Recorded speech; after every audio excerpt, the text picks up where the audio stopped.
une thématique que j'ai choisi d'aborder avec différents aspects, un peu pour survoler ce texte de l'Apocalypse de Saint Jean, et en même temps en lien vraiment en l'arrimant à la réalité aujourd'hui de ce que nous vivons.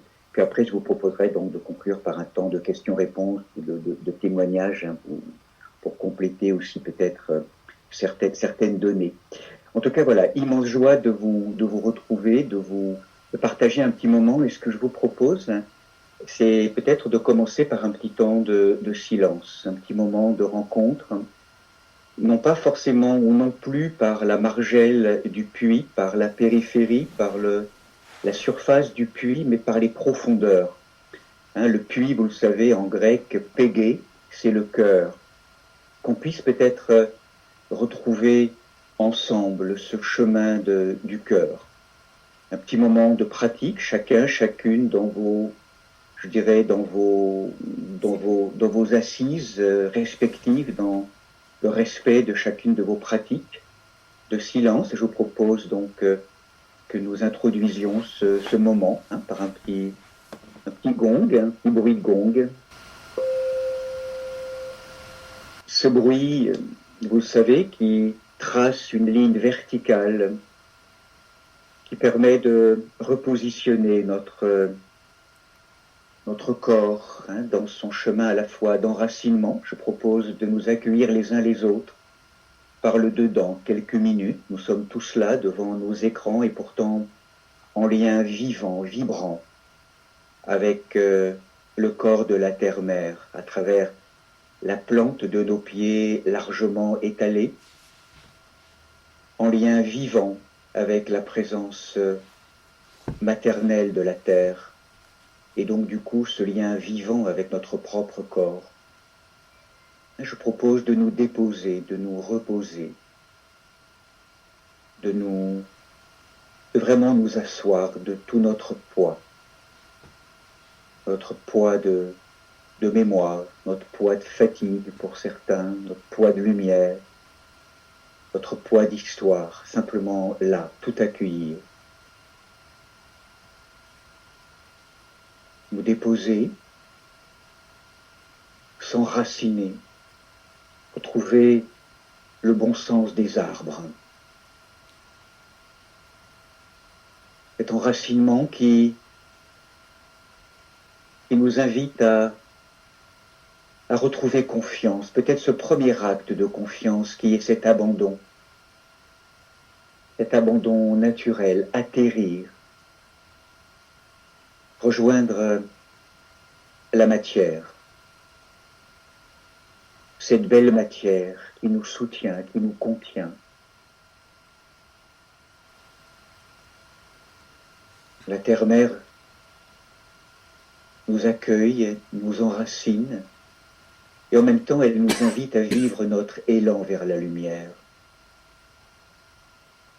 En partant de la terre, hein, traversant la plante de nos pieds, je vous propose ce petit chemin simplement intérieur à travers nos chevilles, nos jambes, nos genoux, en remontant vers le bassin, la coupe du bassin, où est planté l'arbre de la colonne vertébrale. Et là, continuer ce chemin, cet élan vers la lumière qui vient fleurir au sommet du crâne, dans l'ouvert. Voilà, enfant de la terre et enfant du ciel. Nous sommes cette maison, ce temple, cette maison du vent, même, précisera saint Paul, ce temple de l'esprit. Propose d'être peut-être plus consciemment encore en lien avec le souffle qui va et qui vient.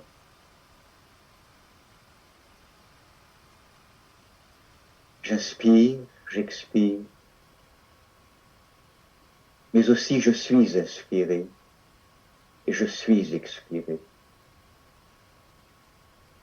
Seigneur, tu envoies ton souffle et je suis inspiré et tu recrées la phase de la terre.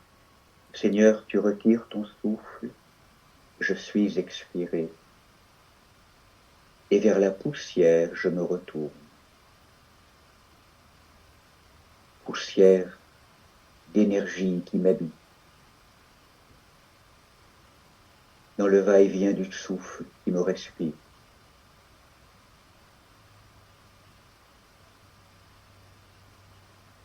Je propose d'être attentif à cette fleur du cœur qui s'ouvre. Il y a un mot important pour favoriser l'ouverture du cœur, c'est le merci. Gratitude, gratitude de notre rencontre, gratitude pour l'organisation, pour chacun et chacune de votre présence.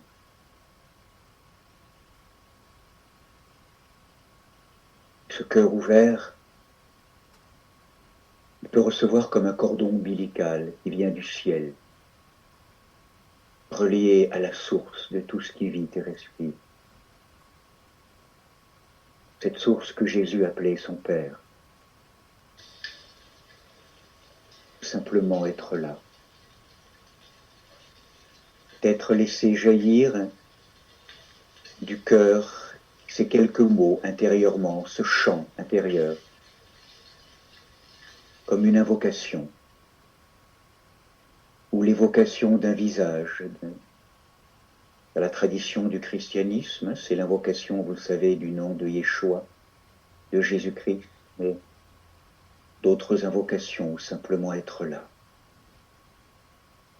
Une manière unique et particulière de nous relier à la source, en cet instant.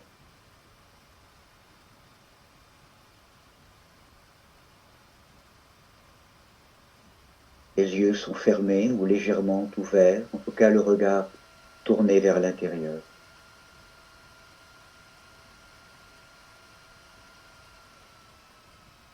Accueillir tout ce qui est là. Si des pensées sont là, des émotions, des sensations, accueillez-les simplement et laissez-les passer. Descendre tout doucement, au-delà des mots, M-A-U-X, au-delà des mots, M-O-T-S, vers ce lieu tranquille, déjà là, qui nous attend, au-delà des nuages gris ou noirs de nos matières psychiques, la vastitude d'un ciel bleu. Rejoindre ce lieu, une plus simple présence, une plus claire conscience, un plus profond silence. Pour notre bien-être et le bien-être de tous et de tout.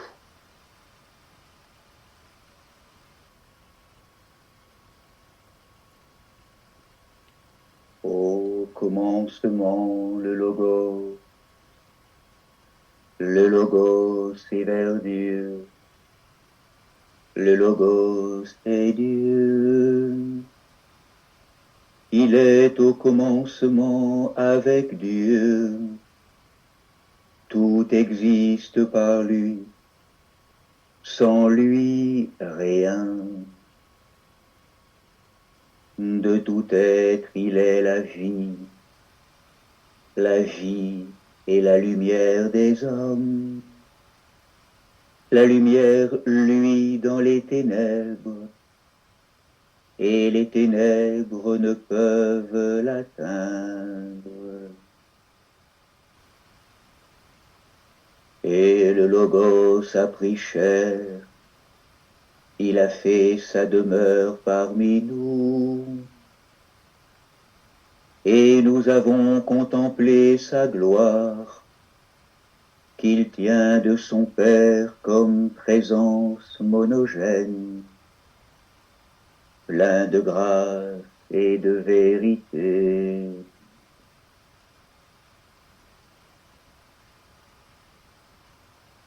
En arche en o Logos,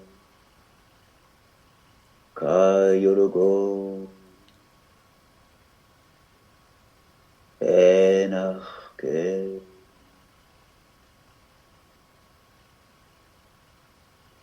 En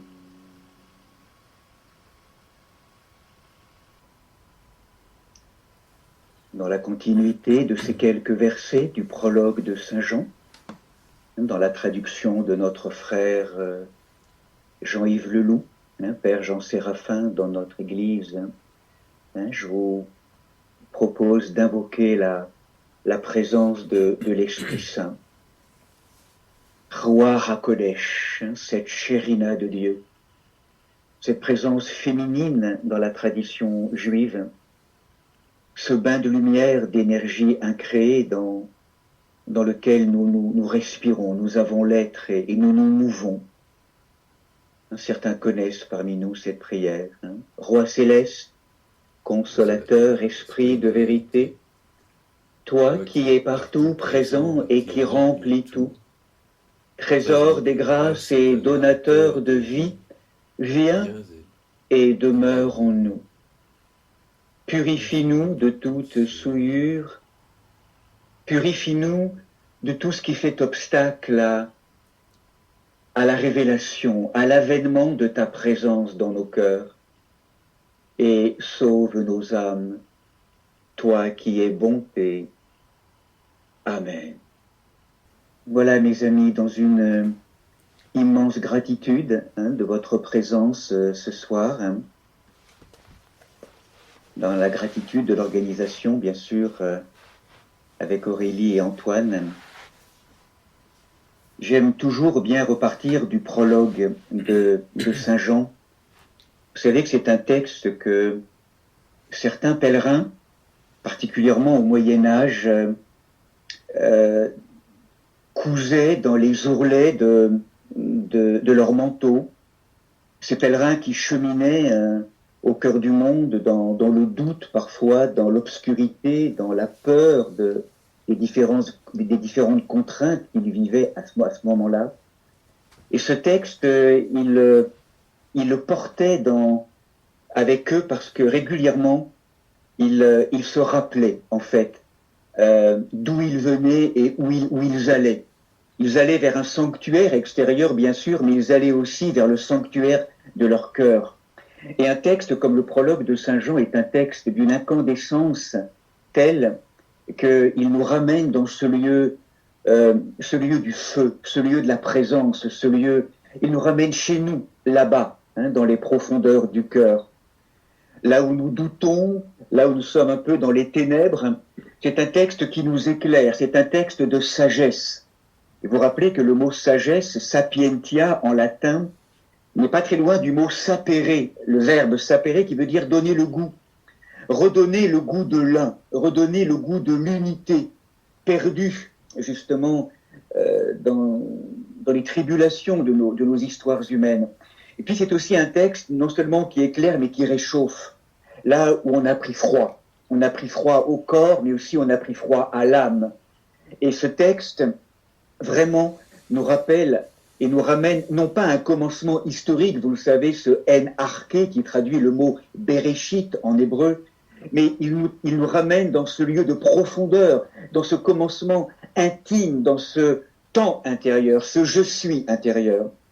Et donc cette contemplation johannique dans cette dimension ailée, l'aigle, donc symbole de l'évangéliste Jean, nous rappelle que Jean, par sa pureté, par son amour infini du Seigneur, a pu contempler ce mystère trinitaire, mais aussi l'architecture de lumière qui fonde la création.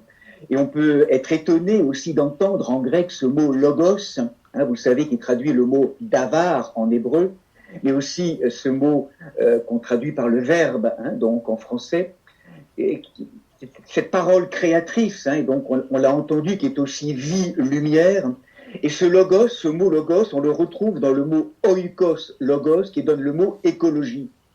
Oikos logos, littéralement, c'est le logos, le verbe dans la maison, oikos que nous sommes, microcosmique ou macrocosmique. Comme si l'écologie, d'un point de vue profond, c'est retrouver, ranimer la présence du Verbe dans toutes les maisons, je dirais, humaines ou de la cosmique, hein, je dirais que nous habitons, ou même cellulaires, hein, vraiment toutes ces maisons que nous manifestons. Donc vraiment, le logos, c'est vraiment une dimension bouleversante, l'expression profonde, hein, de ce logos, ce verbe lumière qui fonde toute chose. Et si ces pèlerins rappelaient régulièrement ce logos, c'est que ils se rappelaient qu'il y a en eux une lumière invincible qu'aucune ténèbre ne pourra atteindre, qu'il y a en eux une paix qu'aucune tempête ne pourra déranger, et qu'il y a en eux une liberté qu'aucune chaîne ne pourra contraindre. C'est de l'ordre de l'ontologique, la dimension de l'être. C'est un texte qui réchauffe, qui nous ramène donc à l'essentiel, à ce verbe de vie, à ce verbe lumière qui fonde toute chose. Et en même temps, dans ce prologue, je ne l'ai pas rappelé tout à l'heure dans les quelques versets que j'ai énoncés, Jean voit aussi l'opacité des voiles, de l'ignorance, de l'inconscience. On pourrait dire la possibilité que l'être humain ou que la création a de refuser la venue du Logos, la manifestation du Verbe lumière, de cette vie qu'on appelle aussi conscience, joie, paix, liberté, amour inconditionnel. Ce sont des mots qui peuvent fleurir, se déployer autour de cette dimension du Logos. Cette présence éternelle qui nous fonde. Eh bien, Jean voit aussi, je dirais, toutes ces logiques, ces mouvements qui incarcèrent l'être humain dans sa prison égotique. Et finalement, Jean, aujourd'hui, dans les temps que nous vivons, qu'est-ce qu'il verrait, hein? Qu'est-ce qu'il verrait? Sans doute le Verbe éternel qui est toujours là, inscrit dans nos profondeurs. Le Verbe est là, la présence est là. Nous ne sommes pas là. Nous sommes absents à la présence. Et Jean, effectivement, il verrait sans doute, particulièrement ces dernières décennies ou même siècles, sans doute cette épaisseur de cette ignorance ou peut-être cette inconscience grandir, je ne sais pas. En tout cas, ce qui est intéressant, c'est qu'il y a une quarantaine d'années maintenant, inspiré ou pas par cette vision johannique, vous savez, le philosophe catholique romain Jean Guiton énonçait, il y a près de 30 ans, en 92, hein, c'est une parole que j'avais retrouvée dans ce très beau livre de Michel Maxime Heger, La Terre comme soi-même. Cette parole, moi, qui m'a beaucoup touché il y a quelques années quand je l'ai entendue ou lue pour la première fois, tellement elle invite à une radicale transformation. Dans cette intuition qu'il avait, l'humanité approche d'un point vertigineux où elle aura à faire un choix radical entre la métastrophe et la catastrophe, c'est-à-dire la mutation des consciences ou le suicide cosmique. Hein, mutation des consciences, métastrophée, hein, cette conversion au-delà, par le haut, ou bien la catastrophe, littéralement la mutation par le bas, vers l'engloutissement ou l'ensevelissement de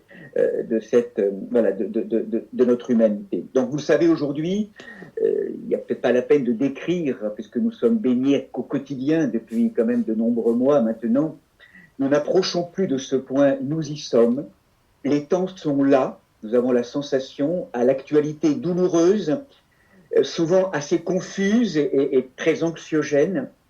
Et donc, ce qui m'a semblé intéressant, c'est que d'un point de vue biblique, d'un point de vue de l'écriture, de la tradition, le mot peut-être le plus pertinent qui pourrait décrire la traversée que nous vivons actuellement est un mot qui est mal compris dans son étymologie, sur lequel on a projeté aussi beaucoup de concepts inajustés, ou en tout cas un peu étriqués. C'est le mot d'apocalypse.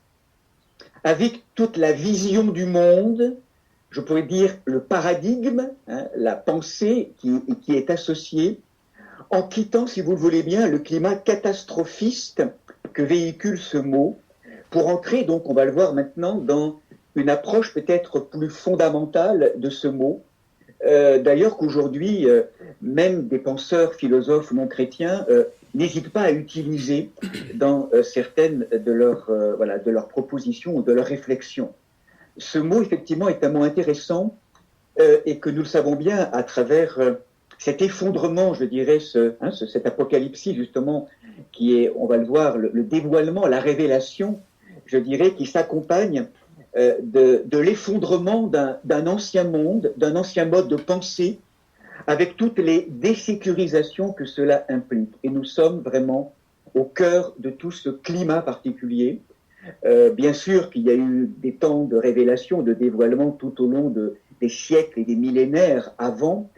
On a la sensation cette fois-ci que ça touche collectivement le monde, tous les plans de la matière, dans un degré aussi d'atteinte de la biodiversité, du corps de la terre-mère, ce qui n'était peut-être pas forcément le cas les derniers siècles ou décennies, même s'il y a eu autant de violences et de catastrophes, c'est clair, mais cette universalisation, je dirais, du processus, où là, toute la Terre est concernée de manière profonde, et peut-être ce qui peut caractériser l'époque que nous vivons aujourd'hui.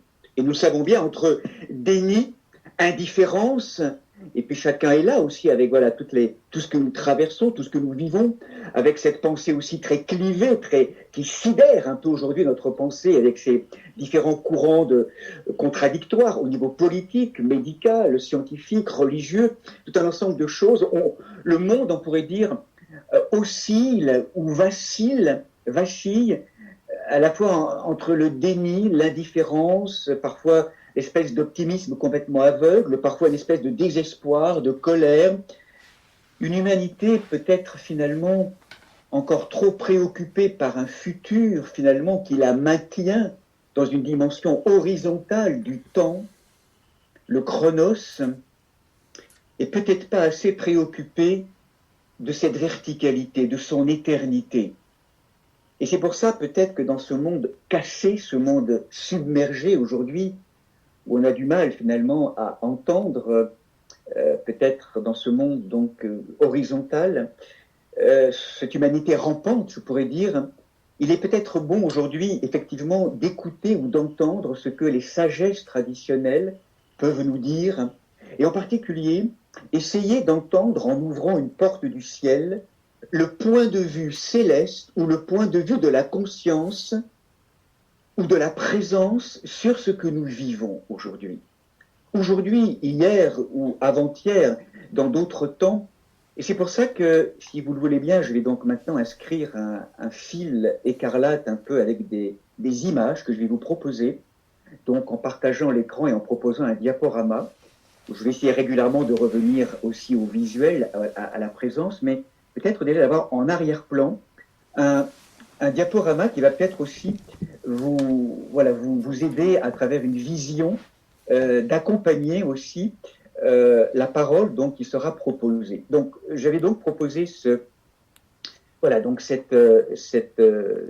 quelques images concernant cette conférence, cette proposition, et en particulier donc nous venons de le dire, de rejoindre peut-être ce mystère de ce qu'on appelle l'Apocalypse et la littérature apocalyptique, qui est un mot qui peut faire un peu peur, hein, je le conçois, qui est un mot étrange, mystérieux, qui est un mot, en vérité, si nous l'entendons dans la tradition scripturaire, traditionnelle, à travers actuellement les exégèses, une apocalypse, véritablement, est un genre de littérature inscrite dans la tradition juive et chrétienne aussi, bien sûr, qui, on pourrait dire, présente une révélation transmise par un être céleste, un ange, un destinataire humain qui est un prophète, pour interpréter les circonstances terrestres présentes à la lumière du monde céleste. Le monde céleste est submergé par un ensemble d'événements, il est enténébré, embroussaillé, il est clivé, il est divisé, il ne comprend plus rien, il n'y a plus de sens. Eh bien, l'Apocalypse voudrait être une littérature qui vient nous, comme une percée de lumière, nous apporter une issue possible. Il va nous dire une perspective possible qui puisse finalement influencer notre compréhension et le comportement de ces communautés humaines, il y a 2000 ans, à l'époque de Jean, de l'Apocalypse de Jean, ou même avant, et aujourd'hui plus que jamais. L'Apocalypse, finalement, diront certains, si on fait un peu le tour aujourd'hui de la tradition exégétique, est un livre qui est qui caractérise la pensée des temps malheureux.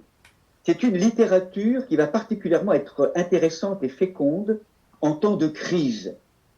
C'est aussi une littérature qui va permettre de mieux comprendre ce qui se joue des grandes forces qui sont à l'œuvre dans le ciel et sur la terre, à l'extérieur mais aussi à l'intérieur de nous-mêmes, et qui va venir finalement interroger sur ce que peut être le lien au malheur, au mal-être, au mal de manière plus générale, et le sens à donner à l'expérience que nous vivons. Voilà. Dans un troisième aspect, n'oublions jamais que là où justement nous pourrions projeter sur ce mot quelque chose d'un peu péjoratif ou de désespérant, c'est une littérature de résistance. Le père Alexandre Mène, dans sa contemplation très belle qu'il en a proposée, dira même que c'est le livre le plus riche, le plus prodigieux d'espérance du texte biblique, entièrement. Où il y a vraiment une promesse de libération, de salut, avec une proclamation, on va le voir, donc à travers des thématiques sur ce thème de l'ajustement, de la justesse de ces lois de Dieu. Et puis de manière ultime, on pourrait dire, l'Apocalypse n'est donc pas un livre de terreur, mais qui va venir convoquer tout le corps de désir, qui va nous inviter véritablement à prendre soin de notre désir, ce désir d'accomplissement, ce désir de l'être, qui est parfois un peu écrasé aujourd'hui. Voilà, retrouver la dimension du sujet, là où on est parfois totalement impuissant, on est incarcéré dans des choses qui nous enferment, retrouver cette force désirante pour redevenir sujet de notre vie.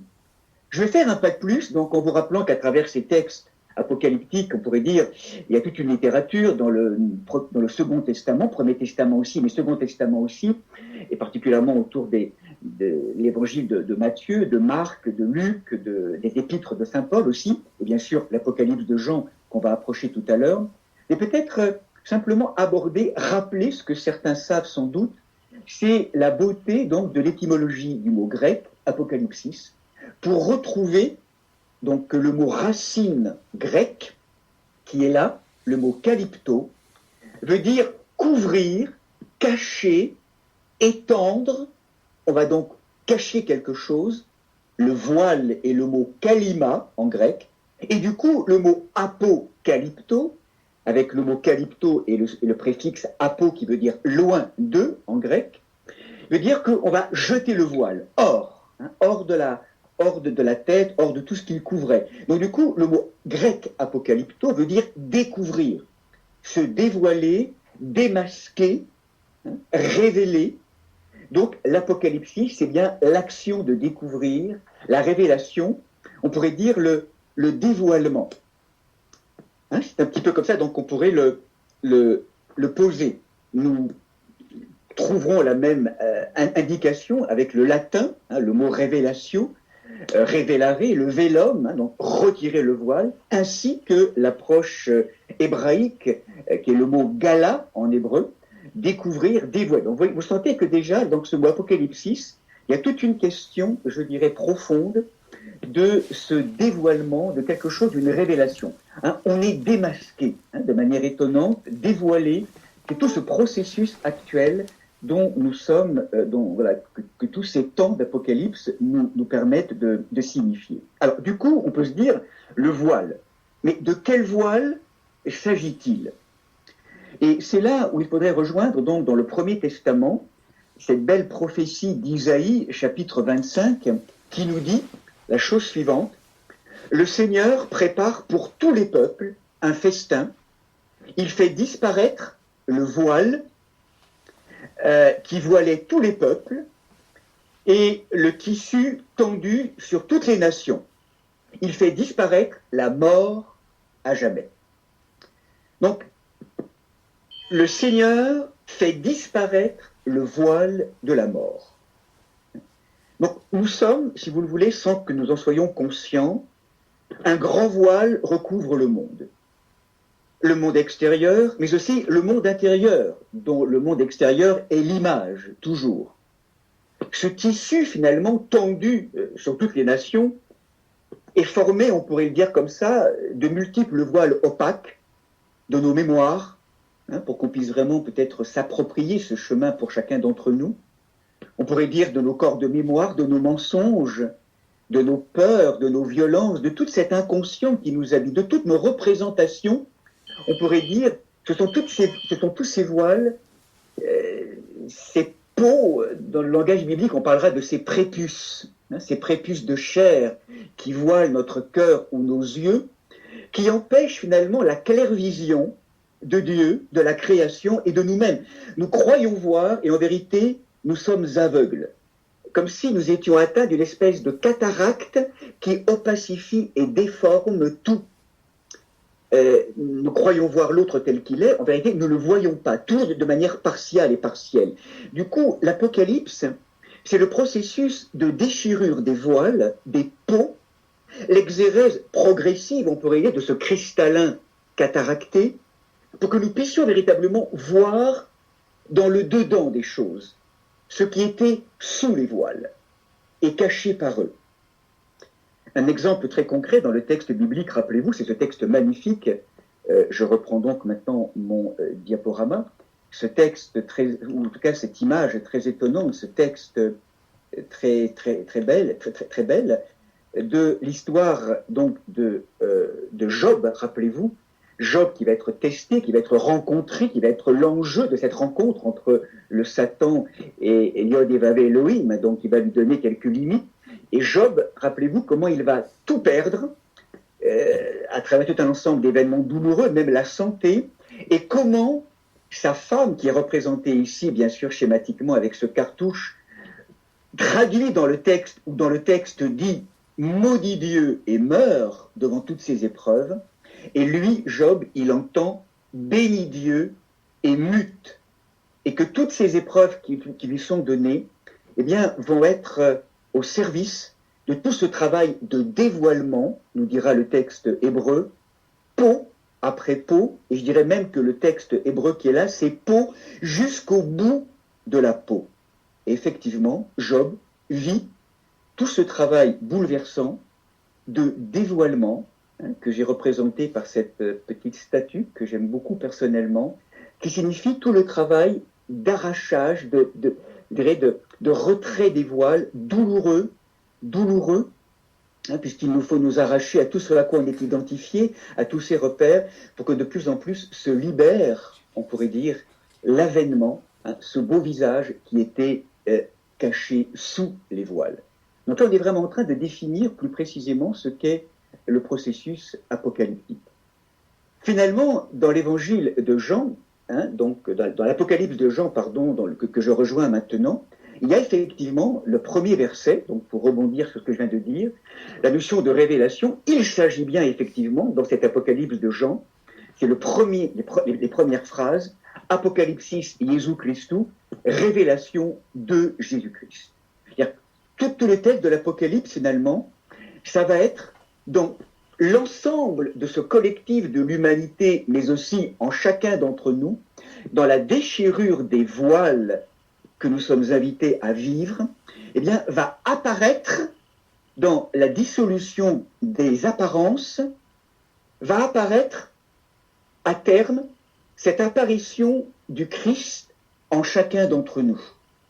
L'apparition de l'être vivant, je suis, vivant, conscient, libre, aimant.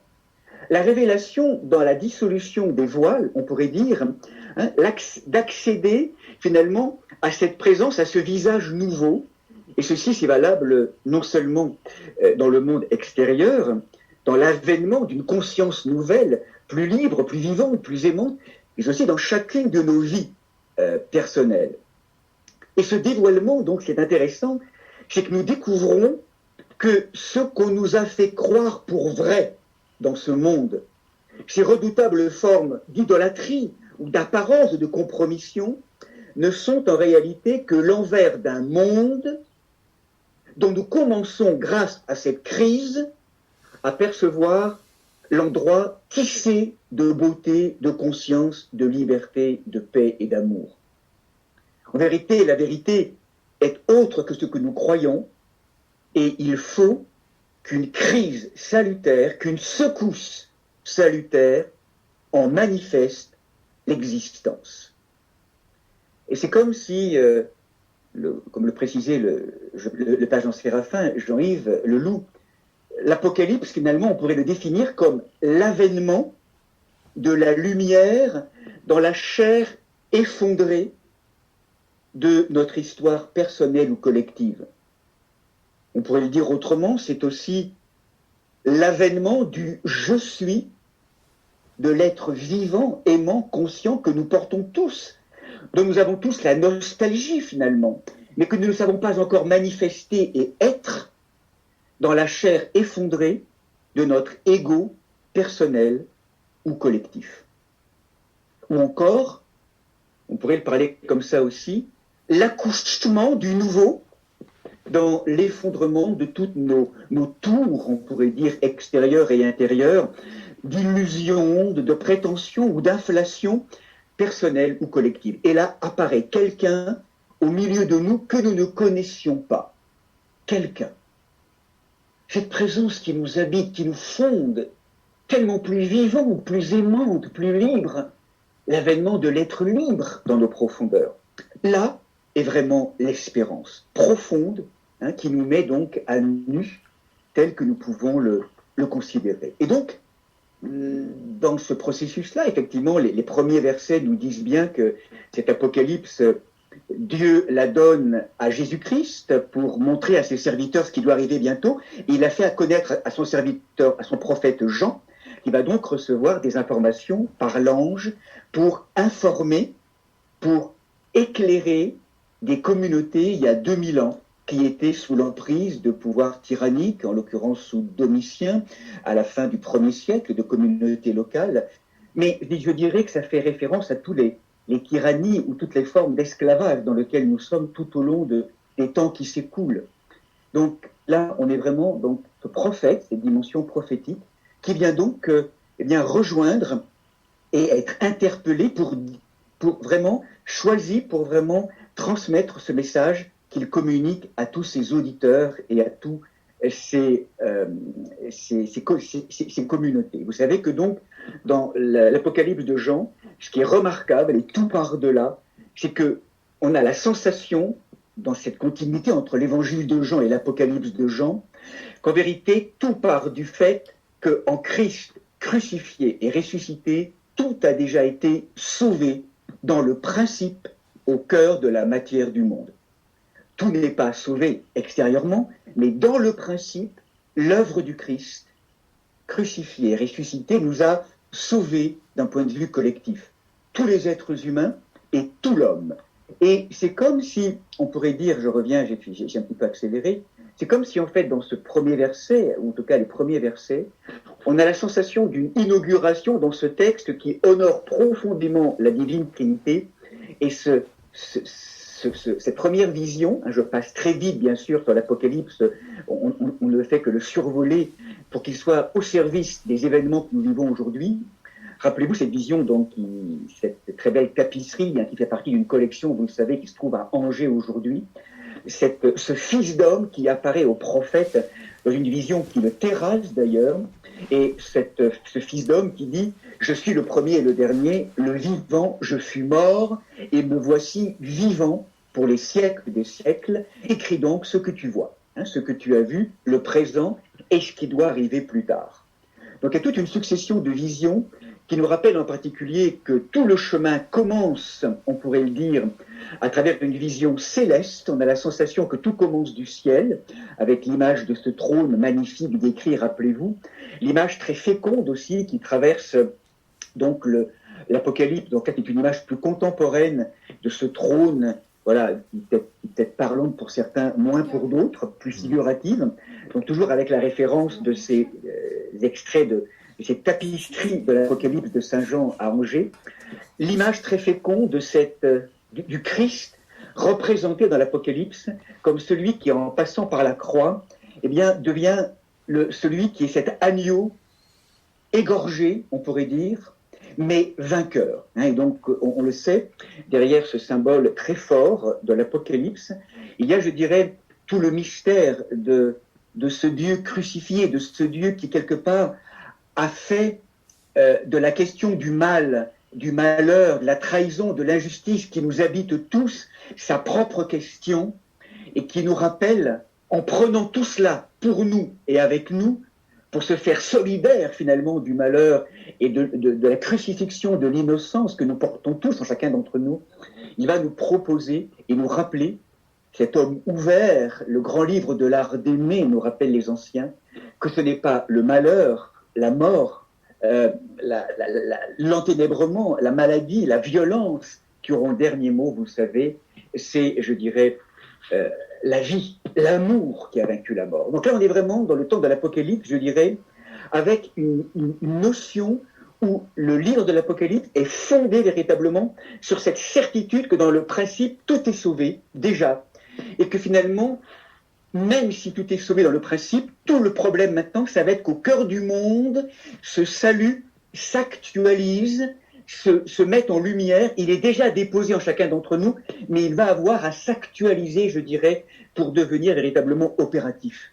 Et donc, nous le savons, il y a dans l'Apocalypse aussi cette grande tradition liturgique qui fait qu'on pourrait dire, et tout commence par là, eh bien, dans ces images très solaires, c'est comme si ces images nous étaient montrées dans l'Apocalypse, et à l'époque c'était le cas, pour constituer une puissante contre-propagande face au pouvoir romain de l'époque, qui s'attribuait la souveraineté ultime et divine du monde. Et donc, il nous est donné à travers ces belles visions, non pas la contemplation de l'envers de la tapisserie, mais de l'endroit de la tapisserie.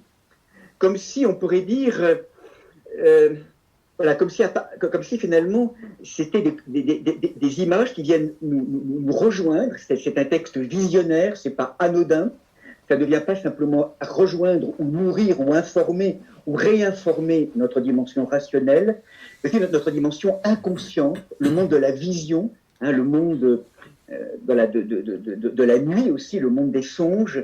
Donc ce n'est pas anodin, véritablement, la vérité est ailleurs, on n'a pas à se faire avoir, il faut être vigilant à ne pas se faire avoir par un esprit du monde qui pourrait nous faire croire que c'est la seule réalité. La vérité est ailleurs. Une crise salutaire doit se manifester pour que ça puisse arriver.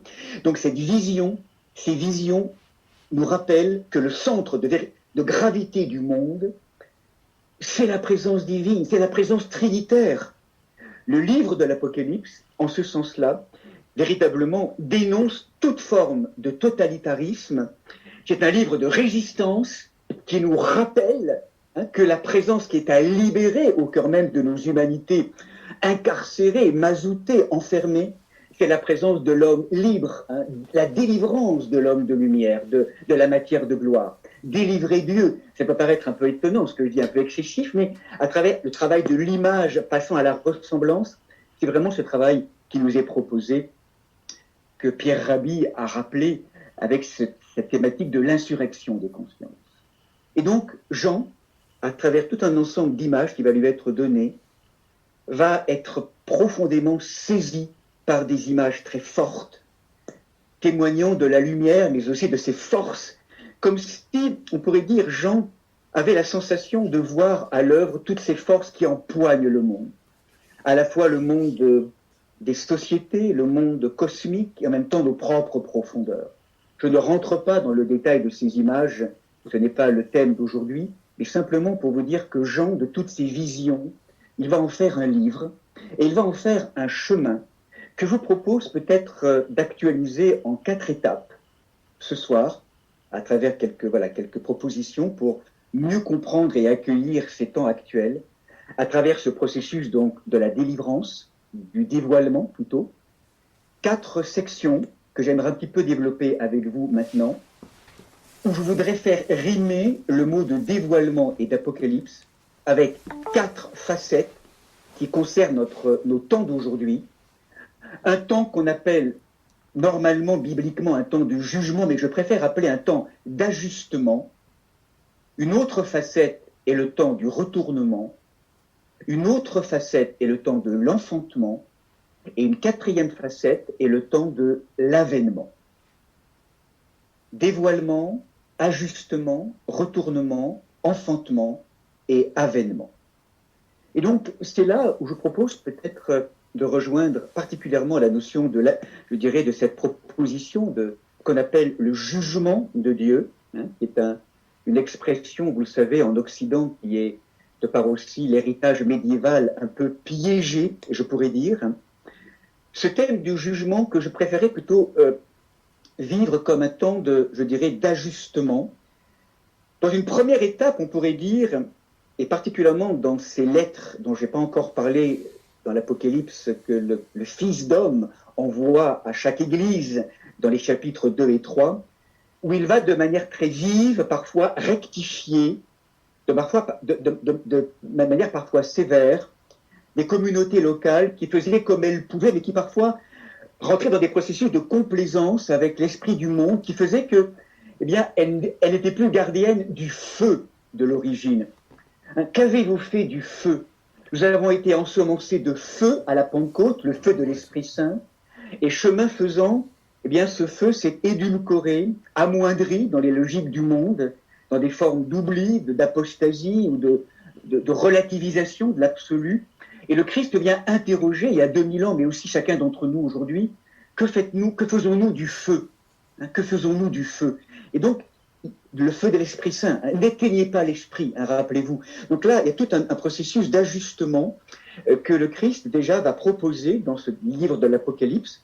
Et puis ensuite, on pourrait le dire, il va nous proposer tout un ensemble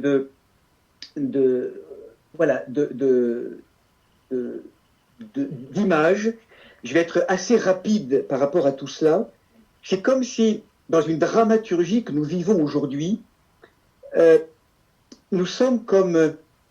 Nous vivons à l'extérieur, finalement, ce que nous sommes collectivement encore à l'intérieur.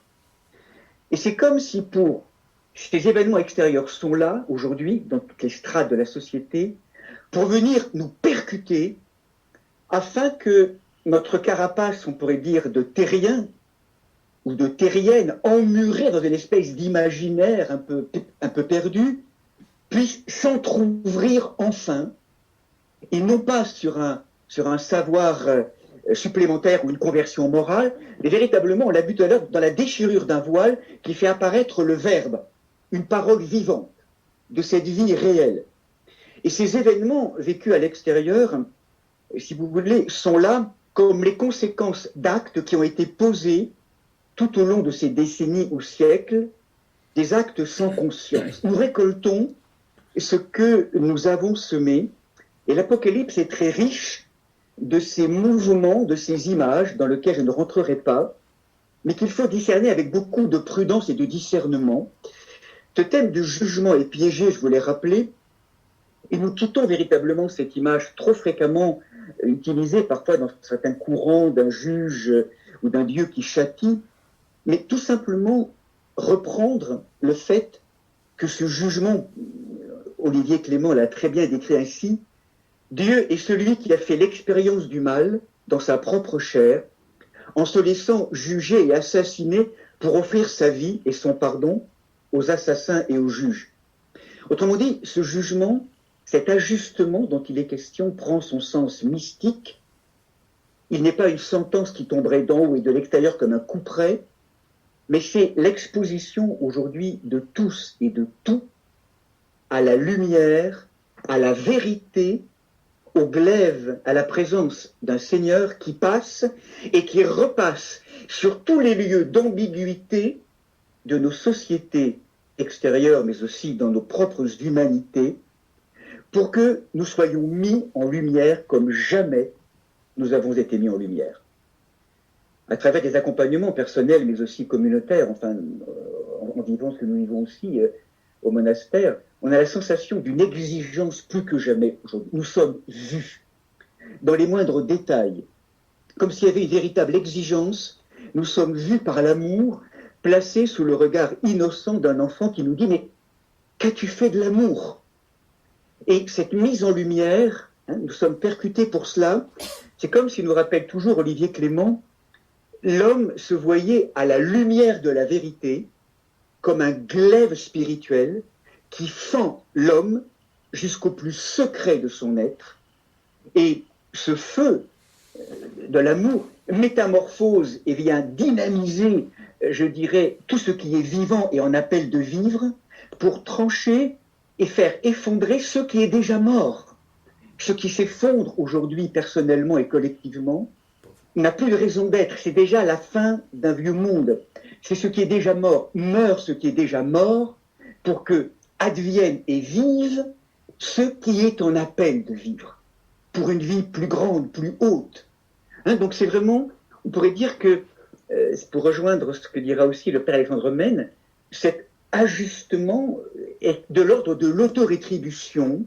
C'est-à-dire que si nous piétinons ces lois de la conscience, ces lois de Dieu, ces lois ontologiques, eh bien, elles ont leur propre intelligence, leur propre force, et elles vont finir par se retourner, si vous le voulez, contre nous. On pourrait dire, en tout cas, ces actes contraires à la vie que nous avons semés, nous les récoltons. On pourrait dire finalement que la pierre a été lancée en l'air et nous sommes en train de la voir se retomber sur nous. Donc c'est vraiment une logique, si vous voulez, d'auto-rétribution, de cette justice immanente dont il est question, qui est tout un travail d'ajustement aujourd'hui, sans doute que nous vivons, comme dans d'autres temps aussi, mais peut-être de manière plus cruciale. Mais dans cette percussion, c'est ce qui va venir justement ébranler, secouer nos matières humaines, encore une fois, pour les réinterroger profondément. Donc je reviens maintenant au partage d'écran pour continuer ce chemin que je vous propose simplement donc dans cette contemplation de quelques images de l'Apocalypse.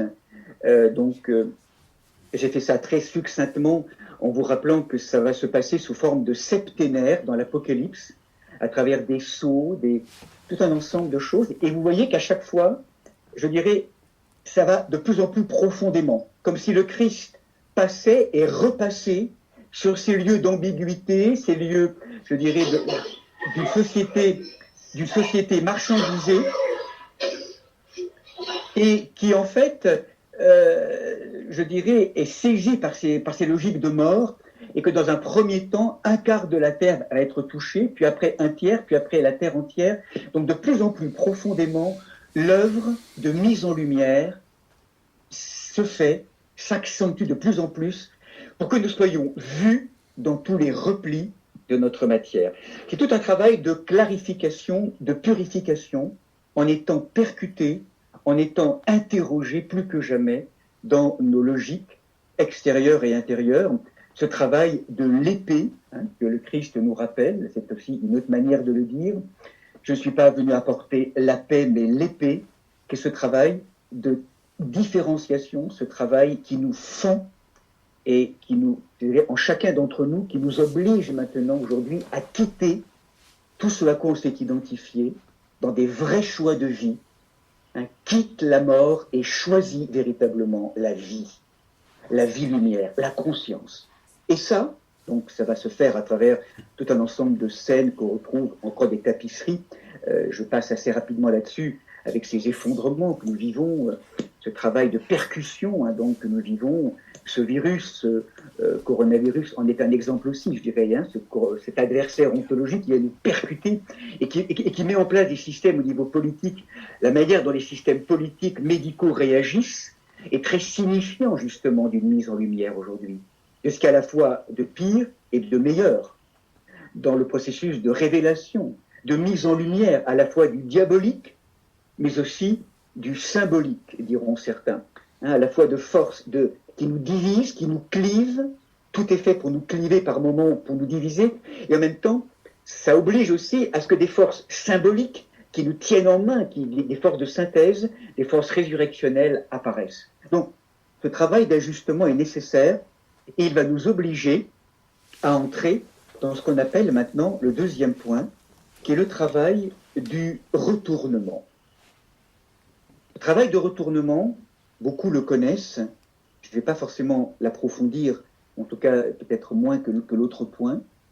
Ce travail, je dirais, de retournement, c'est ce que nous avons rappelé tout à l'heure, nous vivons à l'extérieur ce que nous sommes à l'intérieur, nous vivons à l'extérieur ce que nous avons généré et créé à l'intérieur de nous-mêmes, dans le collectif de l'humanité.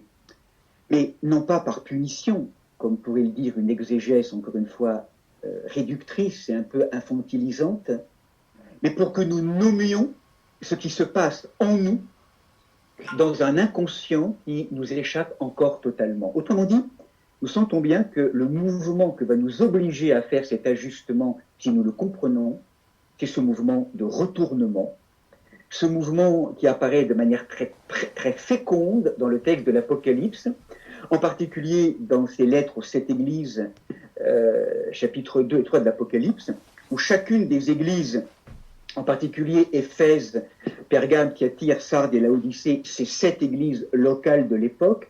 Mais derrière ce chiffre 7, rappelez-vous, il s'agit en hébreu d'une plénitude, il s'agit de toutes les églises, les communautés de tous les temps, mais aussi on pourrait dire ses propres églises de chair que nous sommes. Pour que ce soit vraiment aussi important pour chacun d'entre nous, que ça nous rejoigne dans la corporéité de nos matières, de notre humanité, eh bien, Éphèse, comme Pergame, comme Sardes, comme Laodicée, le Christ va leur reprocher dans des formes de rectification, où là, ces églises sont percutées. J'ai contre toi que tu as abandonné l'ardeur de ton premier amour, par exemple à Éphèse, à Pergame qui attire, j'ai contre toi que tu laisses agir Jézabel, toute la logique, je dirais, idolâtrique et de prostitution. Ces paroles, vous les connaissez. En tout cas, ce qui est sûr, c'est que la parole qui vient après toujours, c'est repens-toi. La grande parole de l'Apocalypse pour ces églises, mais nous le verrons aussi tout au long de ces grands logiques, ces grands mouvements qui nous percutent. À chaque fois, l'Apocalypse dira « Et les êtres humains continuèrent à faire leur propre, à toujours se tromper, ils ne se repentirent pas. » Comme si on avait la sensation que tout ce que nous vivons aujourd'hui dans le collectif de l'humanité n'avait qu'un seul sens, d'un point de vue spirituel, c'est d'inviter au grand retournement collectif. Retournement, une espèce de teshuva, on pourrait le dire en hébreu, et là on rejoint le mot teshuva en hébreu, metanoia en grec, penitentia en latin. En latin, vous sentez bien qu'on a perdu un peu cette dynamique, je dirais, de la teshuva, qui est un retournement. Et là, je reprendrai vraiment, si vous voulez, cette grande parole qu'a traduit notre chère mère Annick de Souzenel dans le chapitre 3 de la Genèse. En fait, tu t'es complètement sorti de l'histoire, extériorisé dans le monde extérieur, tourné, fasciné, hypnotisé, et là, tu es invité à t'arracher à ce à quoi tu t'es identifié pour te retourner vers la Adama, vers cette poussière qui n'est pas un mot péjoratif, qui est un mot extrêmement précieux, la poussière en hébreu. Afar, c'est littéralement toute cette poussière d'énergie, cette poussière profonde qui est dépositaire de notre devenir finalement, de notre liberté, de notre lumière, à condition que nous la rencontrions, que nous la pénétrions, que nous l'épousions. C'est vraiment, elle est source de fécondité. Donc retourne-toi. Voilà, et ça, ce retournement, c'est tout ce travail que, je dirais, que nous vivons d'un point de vue donc très important, qui nous est demandé aujourd'hui, plus que jamais, pour que soit vécu ce changement de cap. C'est véritablement un changement d'état d'esprit, c'est un changement de regard, c'est un changement, pratiquement, on change de regard à 180 degrés. C'est littéralement un volte-face pour quitter la direction vers laquelle sans arrêt on va se prendre un mur, pour se retourner vers la vie, et c'est vraiment nous obliger à une conversion du cœur, avec un douloureux et passionnant travail de recentrage vers le cœur profond, retrouver le lieu du cœur, qui est un des grands organes aujourd'hui mobilisés dans la guérison de l'humanité, retrouver la profondeur du cœur pour le purifier de toutes ses passions, l'ouvrir, le guérir en réorientant à la fois tous les désirs, en guérissant nos blessures intérieures, pour de plus en plus nous conduire vers une forme de sobriété heureuse, de simplicité, quitter cette démesure, cette hybris. Les anciens dans l'école du désert ont des grands mots comme ça, comme la sophrosinée, comme la ankratia, vraiment on pourrait dire la mesure en toute chose, retrouver cette sobriété.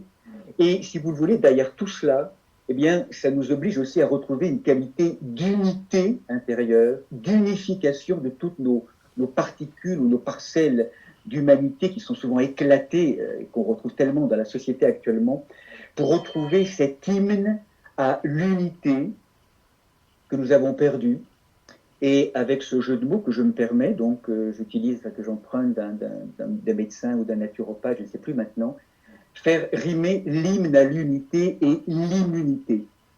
Nous avons perdu, nous sommes en difficulté immunitaire d'un point de vue collectif, parce qu'on a perdu l'écoute de cet hymne à l'unité intérieure. Ce lien profond avec, avec ce chant de l'être, ce cantique des cantiques, cette danse des particules, ce vivant qui nous fonde, cette vie-lumière, ce verbe. Donc, vraiment ce travail de guérison. Et puis, là-dessus, j'en viens au troisième aspect, aussi que certains connaissent bien, qui est après le retournement. Ce retournement, du coup, nous met en capacité de vivre ce que nous vivons, ce qu'on est appelé aujourd'hui à vivre et à interpréter comme des grandes douleurs d'un enfantement. Je me permets de revenir simplement à ce que pourrait éprouver un enfant dans le ventre de sa mère lorsque le temps s'approche de l'accouchement. Essayons comme si dans cette mystérieuse synergie qui relie ce bébé avec sa mère et avec la source de tout ce qui vit et respire, une espèce de dynamique de mouvement qui se met en branle dans tout son monde intérieur en le préparant à quitter la respiration aquatique pour aller vers la respiration aérienne. Enfin, c'est un changement de paradigme inouï finalement, une grande apocalypse qui va vivre cet enfant. Eh bien, la tradition, vous savez, parle beaucoup de cette douleur d'enfantement pour décrire les temps actuels. Et donc, bien sûr, comment ne pas rejoindre dans l'Apocalypse, dans le chapitre 12, cette figure solaire, je dirais, très profonde, de cette très belle femme de l'Apocalypse, majestueuse, et à la fois, diront certains aussi, fragile, parce qu'en douleur d'enfantement, que bien sûr, beaucoup expérimentent, en tout cas interprètent comme Marie, donc comme la Vierge Marie, mais aussi comme l'Église dans la dimension collective, pour rappeler cette femme qui met à la fois un enfant mâle au monde, une maternité unique, et cet enfant qui est sauvé, qui sera, je dirais, avec l'effigie du Christ derrière le symbole, qui donc l'élèvera le sceptre contre les nations, donc cet enfant qui est sauvé, et donc par la divine présence, et en même temps, cette femme en danger, qui, après un combat homérique entre ces puissances angéliques autour de Saint-Michel et ces puissances du dragon, eh bien, cette femme va réapparaître après comme étant, je dirais, celle qui met au monde des enfants multiples, qui sont ceux qui témoignent de la présence du Christ. Comme si finalement, derrière cette femme de l'Apocalypse qui est là, il y a à la fois l'image d'une femme unique, en Marie, d'une maternité, l'avènement du je suis, du Christ, et en même temps une maternité multiple et qui est douloureuse, parce qu'elle est menacée par des forces, je dirais, ces forces d'enfantement, je dirais, ces forces du dragon. Et là, je crois qu'effectivement, il faut bien se rappeler cela, aujourd'hui plus que jamais, nous sommes dans des douleurs d'enfantement.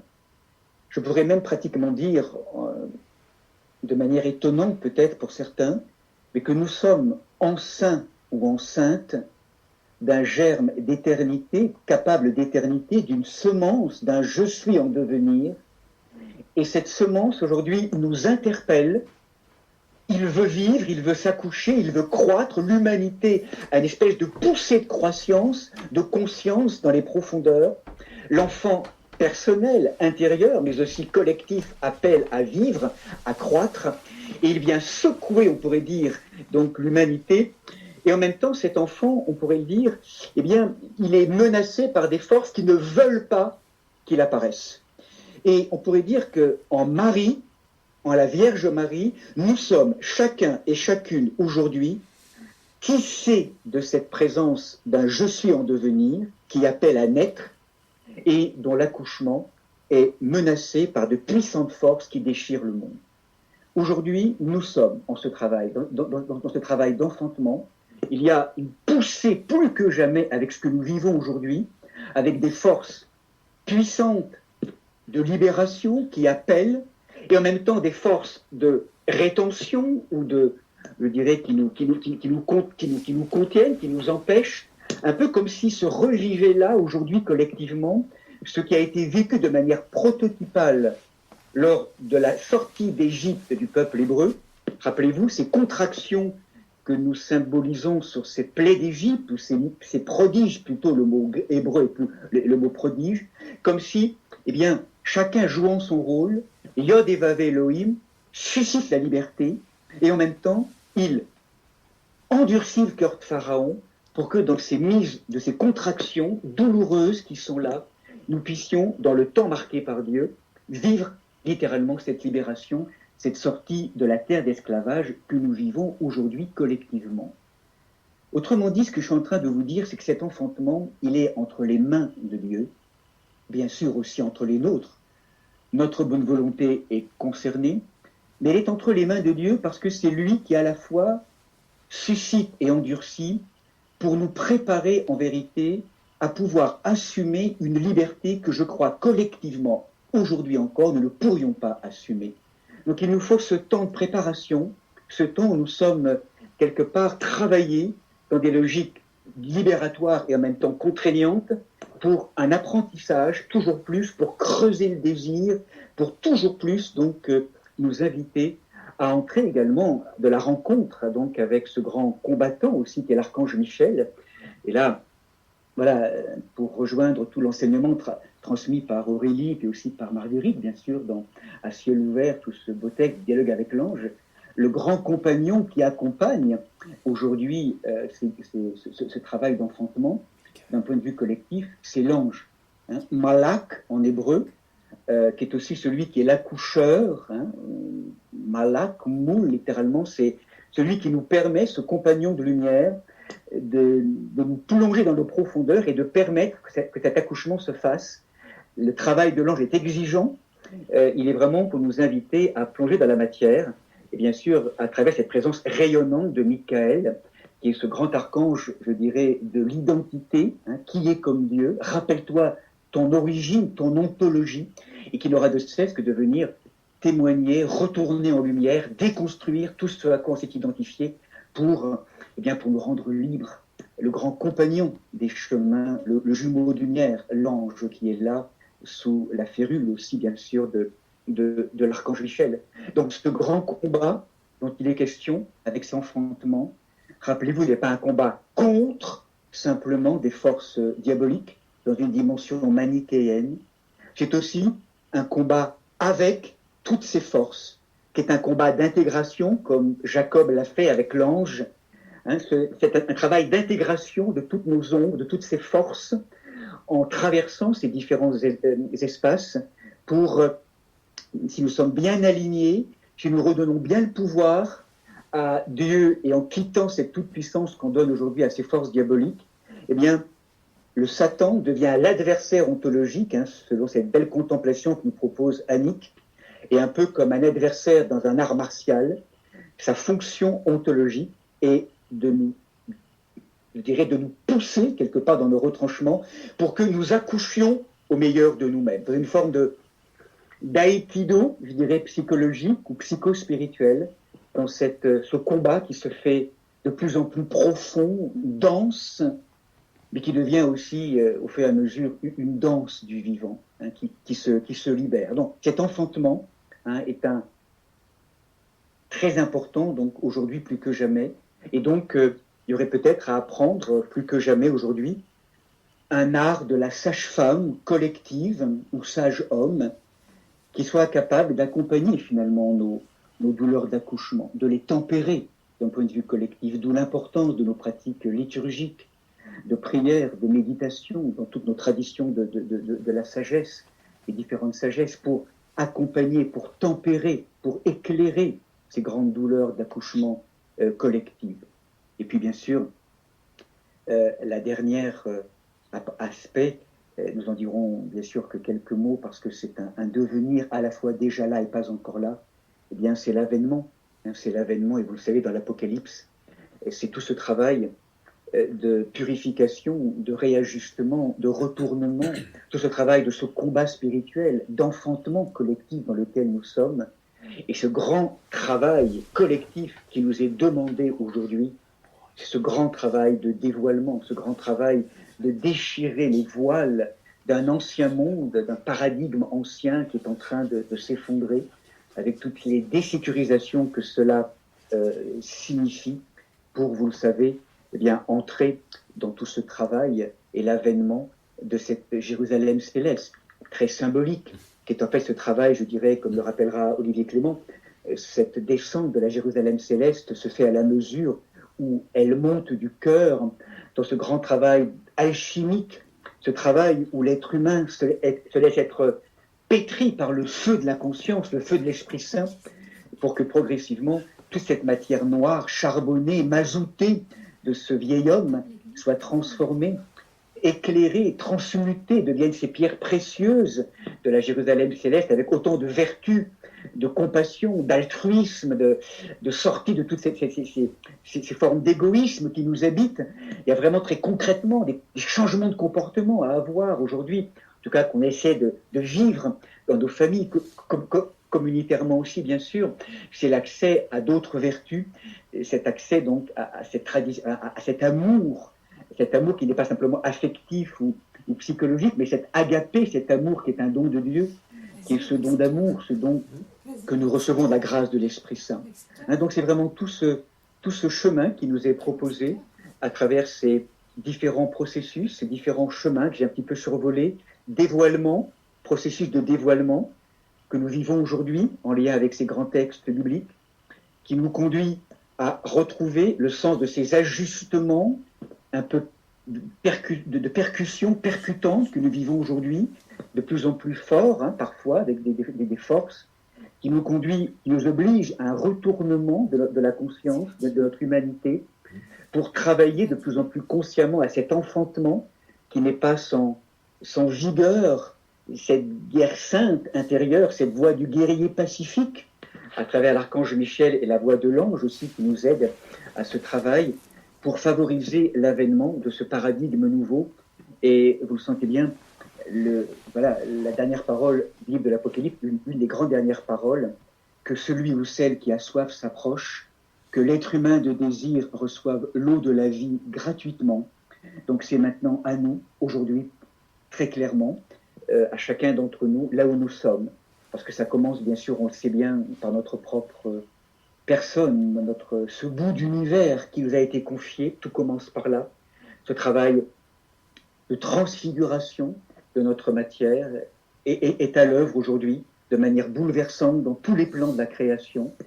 Ce sont des temps tourmentés et bénis, cette aubaine d'être né, je dirais, dans les temps d'aujourd'hui, et simplement terminer par ce petit mot que j'aime beaucoup de cet essayiste catholique romain qui s'appelle Fabrice Adjadj, qui a écrit ce livre donc qui s'appelle L'aubaine d'être né en ce temps, donc aux éditions Emmanuel.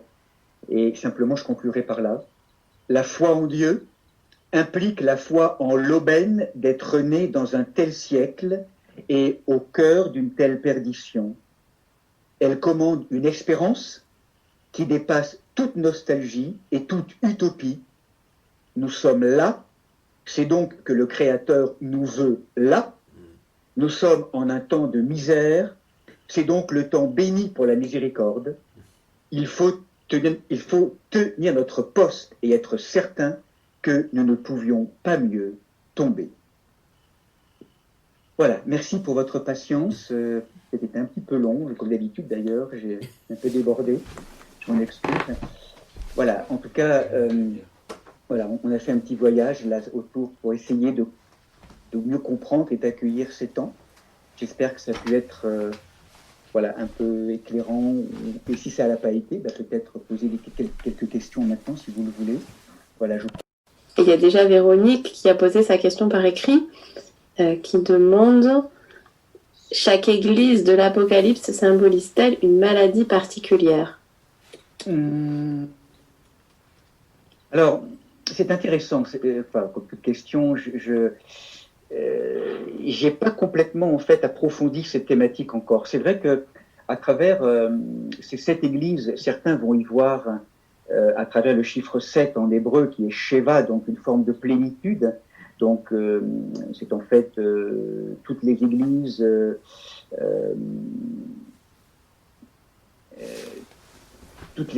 donc je dirais, voilà, de tous les temps, hein, le 7 étant une plénitude. Après, certains vont aussi décomposer ou décrire cette église comme étant 7 lieux du corps, cette partie du corps, cette climat, cette fonction du corps. C'est vrai que quand on voit chaque église, elle va se perdre ou au contraire être dans le juste chemin de manière différente.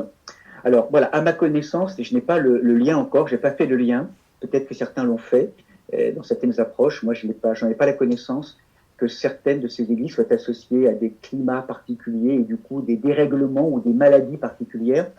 Ce que je peux dire par exemple, c'est que l'église d'Éphèse, d'un point de vue spirituel, quand ça touche à la notion de l'amour, elle fait référence sans doute à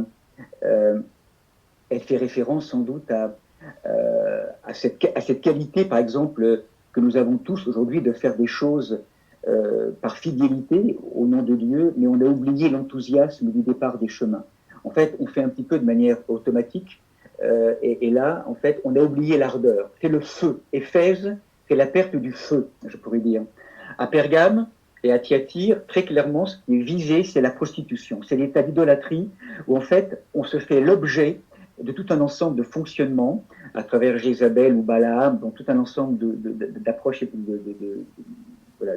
de visages un peu mythologiques, enfin hébraïques. Mais en tout cas, c'est l'état de prostitution, l'état qui fait que on est victime, on reste l'objet des événements. Il n'y a pas le sujet qui est là. On négocie sans arrêt. On a perdu l'ardeur. On a relativisé un peu l'absolu.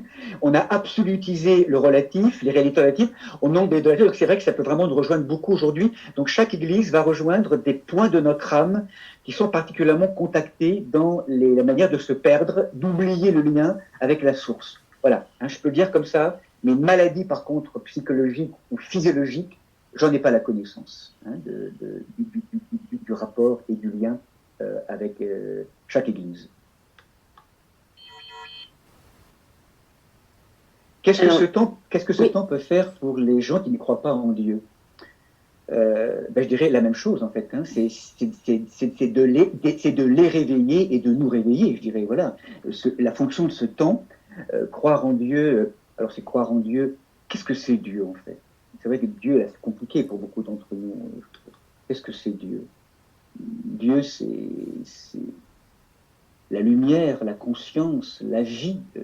Peut-être pour des personnes, c'est peut-être autre chose que le mot Dieu qui peut les aider pour entrer de ne pas croire au bonheur, à la vie. Il y a peut-être, il y a peut-être effectivement à actualiser nos langages religieux. Ça, c'est clair aujourd'hui. Je crois que même s'il y a la présence qui fonde la création, mais comment en donner le goût, comment ouvrir les cœurs parfois qui ont été blessés par des messages religieux ou par des inconscients religieux très forts, au-delà même du religieux, je dirais, qu'est-ce que c'est qu'être religieux? C'est être relié à cette source d'amour, à cette conscience. Donc, la conscience, la grande présence.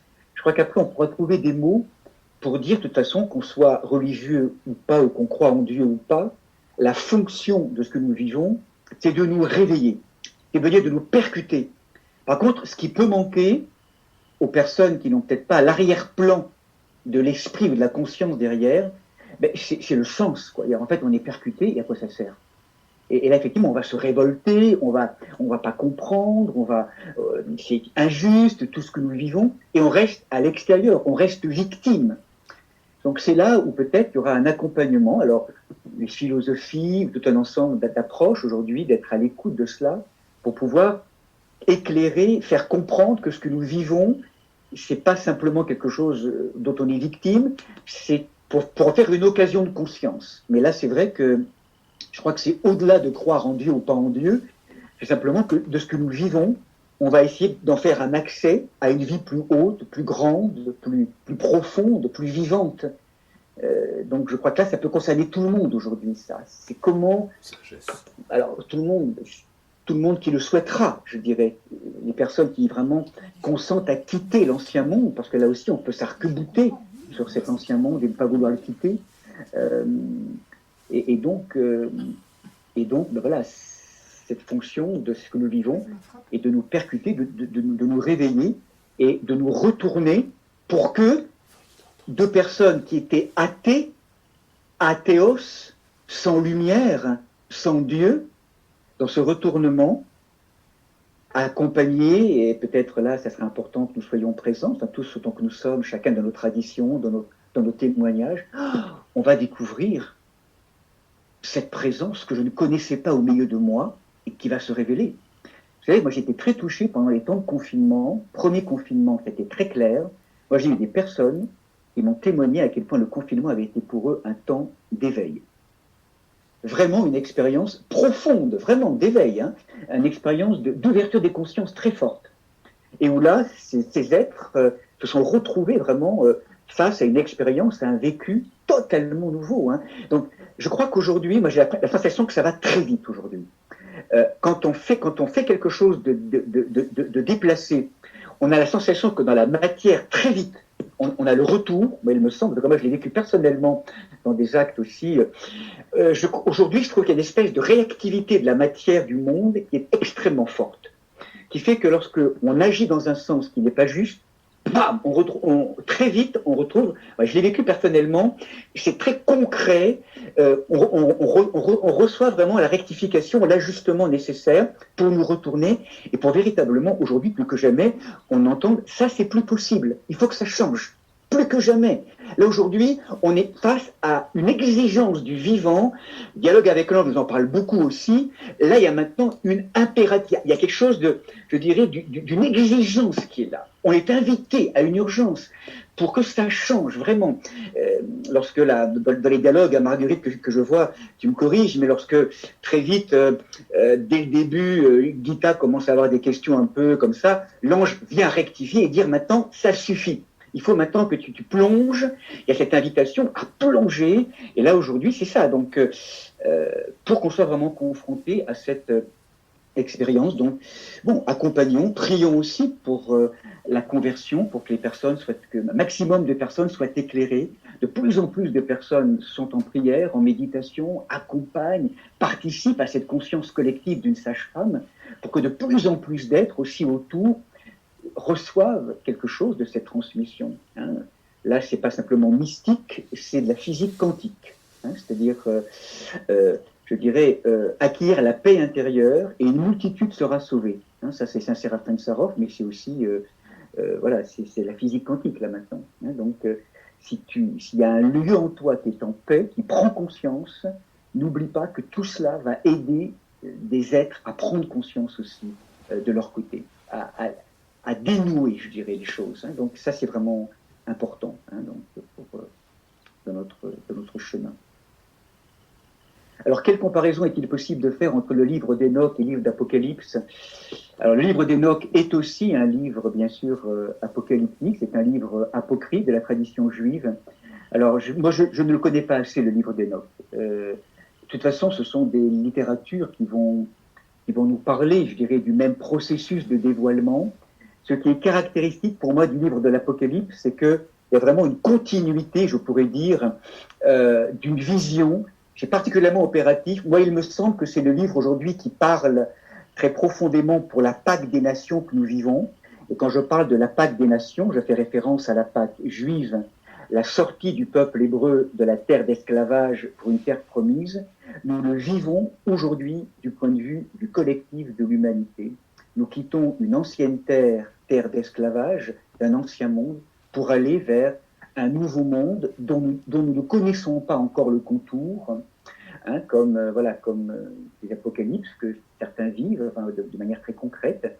Alors voilà, je ne peux pas vraiment répondre dans la comparaison, en tout cas la pensée apocalyptique, je pense que le dévoilement est à peu près le même, hein, c'est à travers des images différentes, forcément avec une culture et peut-être aussi un arrière-plan différent. Hein, dans le livre de l'Apocalypse, c'est en tout cas dans la première tradition l'évangéliste Jean, en fait. Hein, c'est les disciples bien-aimés qui écrit l'Apocalypse. Hein. Donc, même si après ça a été remis en question, mais ça c'est vraiment dommage, enfin je crois que le grand témoin de l'Apocalypse, hein, c'est le disciple Jean. Alors après, comment être réellement agissant dans cette période d'enténèbrement, lorsque la religion est tellement fragilisée par tous les excès de l'histoire? Ah oui, tout à fait, alors ça c'est très juste, hein, très très juste. Je dirais que c'est comme s'il fallait qu'on réinvente la religion. C'est comme s'il fallait qu'une religion extérieure, je ne sais pas comment dire, c'est comme s'il fallait que, je ne suis pas certain que ce soit une religion nouvelle qu'on ait à créer. Je pense qu'il faut surtout qu'on redynamise et qu'on retrouve le message déposé là, finalement, dans les profondeurs. Ce qu'il y a d'éternel dans la tradition, qui s'est progressivement enquisté, vieilli ou empoussiéré, chemin faisant dans la temporalité de l'histoire. Il faut qu'on retrouve cette force, cette vigueur, cette ardeur qui est déposée en chacun d'entre nous, ce souffle de l'origine. Il faut que nous redevenions ces temples vivants, ces temples. Et c'est comme si finalement, ces formes extérieures, nous avions à les rencontrer ô combien. Elles peuvent être des lieux féconds, mais aussi ne pas non plus s'y perdre. Et que si ces lieux ne sont pas au service de la prise de soin du feu qui nous habite, c'est qu'elles ne sont pas au rendez-vous de l'histoire. Et que là, je crois qu'il faut vraiment qu'on arrive là progressivement à entendre, retrouver vraiment le message originel, pour nous en tout cas, dans la tradition de chrétienne, c'est retrouver le feu de l'évangile, retrouver, il n'y a rien, voilà, c'est vraiment retrouver cette terre de l'origine. Je trouve que c'est là où la tradition primitive, particulièrement portée par l'orthodoxie, par exemple, bon, qui a été mon choix, ou en tout cas mon choix, non, en fait, j'avais pas vraiment choisi, j'ai plutôt été choisi, mais quelque chose qui fait que ça a été une évidence, porte ce feu-là, je trouve, enfin je crois, et bien sûr d'autres communautés aussi, protestantes, catholiques, romaines, ou combien, c'est au-delà des formes. Mais témoigner du Christ. J'aime bien cette parole du Père Schmemann qui disait que les chrétiens, les premiers chrétiens, n'avaient aucun programme à proposer, ni aucune chose à proposer. Ce qu'ils avaient à proposer, c'est qu'ils étaient habités de l'Esprit Saint et de la présence du Christ, et ils embrasaient le monde. C'est ça maintenant. C'est vraiment de devenir des feux, de vibrer, d'être vraiment. Et là, je crois qu'à travers ce témoignage, on peut devenir véritablement agissant. D'une action qui n'est pas simplement une agitation, mais une action qui part d'un lieu profond, d'un lieu d'incandescence, et nourri, comme Marie-Madeleine le faisait au pied de Jésus, dans cette contemplation, cette assise, hein, cette voix, vous savez, du méditant militant qu'honore beaucoup quelqu'un comme Michel Maxime Heger ou d'autres aujourd'hui, ou de la médite-action.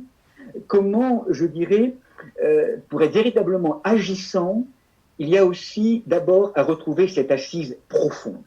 Je crois que notre action part d'un lieu de silence. Le silence incandescent, le silence vibrant d'une présence qui est là, qui est déjà là, déposée au cœur de nous-mêmes, qui demande, qui vient frapper à la porte de notre vie et qui nous dit « mais laisse-moi entrer maintenant dans ta vie, que je puisse brûler dans ta vie, que je puisse transformer ce tissu psychique dans lequel tu es encore trop configuré, trop limité, pour qu'il y ait de l'espace qui arrive et que tu puisses devenir ce témoin. » Et là, dans cette assise, dans cette collaboration divino-humaine, c'est une parole, une pensée, un agir qui va donc du coup convertir le monde et l'embrasser. Et là, on devient, je crois, véritablement agissant. Ce qui n'implique pas, enfin, ce qui va impliquer forcément des engagements citoyens et des choses importantes à poser. On n'est pas en train de planer dans des sphères spirituelles. C'est pour l'incarner vraiment dans le monde. Mais que ce lieu d'action parte moins d'un lieu d'agitation ou de réactivité, mais plus de ce lieu paisible, tranquille, qui embrasse tous les plans du réel, et que ce soit mu par la grâce de l'Esprit Saint, Dieu en moi et moi dans la conscience, dans la lumière, dans ce qui en moi est plus grand que moi, cette présence vivante, vibrante, c'est à partir de ce lieu-là que nous puissions agir au cœur du monde. Moi, je crois que ça devient vraiment réellement agissant maintenant, à partir de ce lieu-là.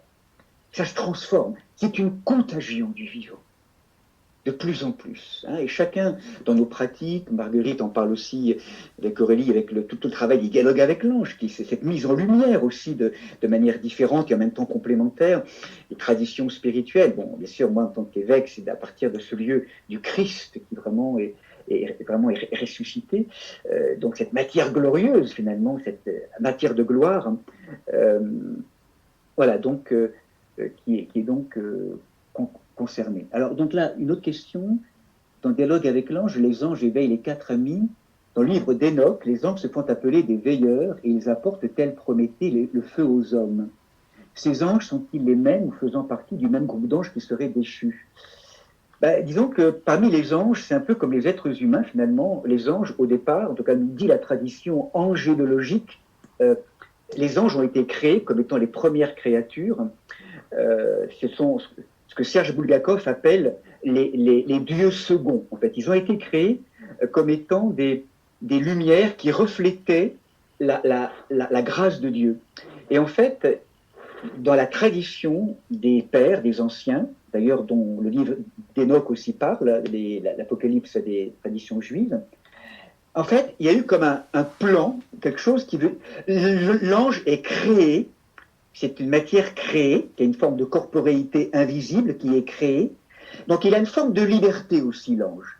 Et il peut ou pas adhérer à cette capacité de refléter la lumière de Dieu. La fonction de l'ange, sa fonction, c'est de rappeler qu'il est bon d'avoir été créé, de chanter la gloire de Dieu, de chanter la lumière, de chanter l'être divin, et il se nourrit de la lumière de Dieu, et en fait, il reflète, l'ange, la gloire de Dieu, la matière de Dieu, de manière différente, en fonction des différentes hiérarchies. Après tout ça, ça a été un peu conceptualisé un peu plus tard, et la fonction de l'ange est de refléter la lumière incréée de l'être divin. Eh bien, à un moment donné, dans la ronde des anges, lorsque l'être a pu énoncer un projet concernant la sphère angélique en disant « Vous me reflèterez dans ma beauté, dans ma gloire incréée, mais aussi au cœur d'une matière créée, humaine, dans lequel je serai déposé, inaccompli, vous aurez aussi à m'adorer là, je pourrais dire, en tout cas à m'accompagner là, au cœur même de la matière créée, plus vile finalement, on pourrait dire comme ça, que la matière des anges. Là, il y a l'ange Lucifer, donc qui avait été créé au départ, comme étant celui qui était l'égal de Dieu, le porteur de lumière, qui va dire non serviam, je ne servirai pas ce projet non serviam. Et là, du coup, cet ange Lucifer dira, je me passerai de Dieu, je serai Dieu à la place de Dieu, quelque part dans une espèce de liberté qui lui appartenait. Là, je fais référence encore toujours à la tradition des anciens, hein, à discuter, en tout cas, c'est ce que la tradition nous dit. Et là, plutôt que de contempler la lumière, l'ange Lucifer s'auto-contemple. Et parce qu'il s'auto-contemple, il se ferme à la lumière, il est en enfer, enfermé, chouk, et il chute. Il devient dense. Et là, désormais, la tradition nous dira qu'il accompagne, il y a un tiers des anges qui l'accompagnent. Et donc, désormais, dans cette logique de la dualité, il y a donc d'un seul coup des anges de lumière qui restent fidèles au projet de Dieu, et puis ces anges déchus, ces anges qui ont perdu le contrôle, enfin, qui ont, de manière libre, on pourrait dire, non serviam, donc qui désormais s'opposent à cette dimension de ce plan de Dieu. Et rappelez-vous que c'est à ce moment-là où lorsque Lucifer dit « je me passerai de Dieu, je serai Dieu à la place de Dieu », il y a un ange qui se, je ne sais pas comment on peut faire l'ange, il se jette dans le cosmos et il dit « mais qui est comme Dieu? Qui est assez fou pour se prendre pour Dieu? Qui est comme Dieu ?» Michael. Ah ben le voilà l'archange Michel. Le voilà, Michael. Donc c'est celui qui va du coup répondre à l'affirmation un peu orgueilleuse de Lucifer, je me passerai de Dieu, je ne serai pas Dieu. Mais qui est comme Dieu? Il n'y a que Dieu qui soit Dieu. Et là donc, il y a une espèce de séparation, à la fois de serviam, avec l'archange Michael, et non serviam, et tout ça maintenant, eh bien, dans la ronde des mondes, va donc cheminer avec ces anges déchus. Donc voilà, c'est là très succinctement rappelé, voilà, peut-être un peu trop, je m'en excuse, mais en tout cas la grande dramaturgie cosmique telle que les anciens en parlent. Bon, voilà. J'espère qu'il n'y a pas trop dit de bêtises sur les anges, Marguerite. À travers la tradition, en tout cas. Bon. Voilà, donc oui, bien, en tout cas, l'ange est l'ange est très présent aussi dans le texte biblique, ne l'oublions jamais, et dans l'Apocalypse ô combien. C'est c'est l'ange révélateur, hein, il est vraiment au service de toute la révélation. Et d'ailleurs, certains diront que c'est vraiment eux qui participent à ce grand travail de percussion. C'est-à-dire qu'ils sont là aussi, en tout cas dans les anges, ils sont, comment on pourrait dire ça? C'est comme si c'était eux qui étaient dépositaires de ce travail douloureux, que finalement tout ce que nous avons semé de totalement inconscient au cœur du monde, dans les plans célestes, à un moment donné vont revenir, un peu comme tout à l'heure on le rappelait, on a lancé une pierre en l'air, la pierre nous retombe dessus, et c'est comme si maintenant, dans ce travail pédagogique douloureux, hein, rappelons-nous que l'amour n'est pas complaisance, hein, il nous caresse, mais aussi il nous secoue pour que nous soyons réveillés de notre torpeur, de notre inconscience, et pour pour qu'enfin nous retournions et nous nous rappelions que nous ne sommes pas simplement nés pour mourir de cette vie dans une humanité rampante, mais que nous sommes là pour nous verticaliser, que nous sommes là pour être des vivants, des tabernacles de la présence. C'est un destin incroyable, inouï, qui est déposé en chacun d'entre nous. C'est ni plus ni moins de devenir Dieu. En matière glorieuse, c'est ça qui nous est proposé. Et nous sommes là rampants, complètement identifiés à nos logiques humaines, égotiques, alors qu'on a un projet déposé en nous d'une toute potentialité qui est bouleversante. Nous sommes créés pour devenir d'autres dieux par participation. Nous ne sommes pas de nature divine, diront les anciens, les pères de l'Église, mais nous sommes un peu comme le fer qui est plongé dans le feu, nous devenons des matières feu, ces matières donc incandescentes. Et c'est ça que nous sommes invités à manifester. Et comment ne pas comprendre, du coup, les larmes du Christ ou de Marie qui pleurent aujourd'hui dans certaines icônes et statues qui disent « Mais qu'est-ce que tu fais? Où es-tu, homme?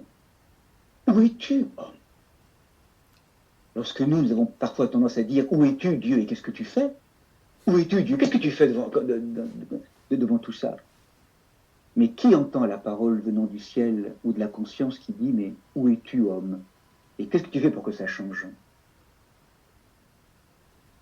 On a une responsabilité énorme, incroyable. Ça a été déposé en chacun d'entre nous, ça.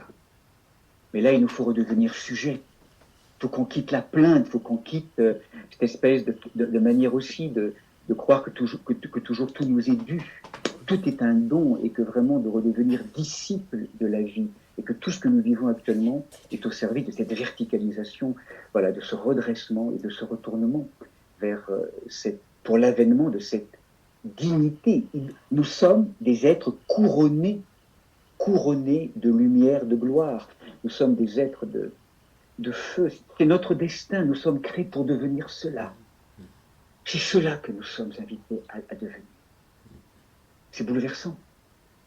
C'est un amour fou qui est déposé Et tout ce que nous vivons collectivement aujourd'hui est au service de cela. Oui, bonsoir. Je voulais poser... J'ai désactivé le micro, je ne sais pas si vous m'entendez. Oui, tout à fait, oui. On vous entend bien, oui.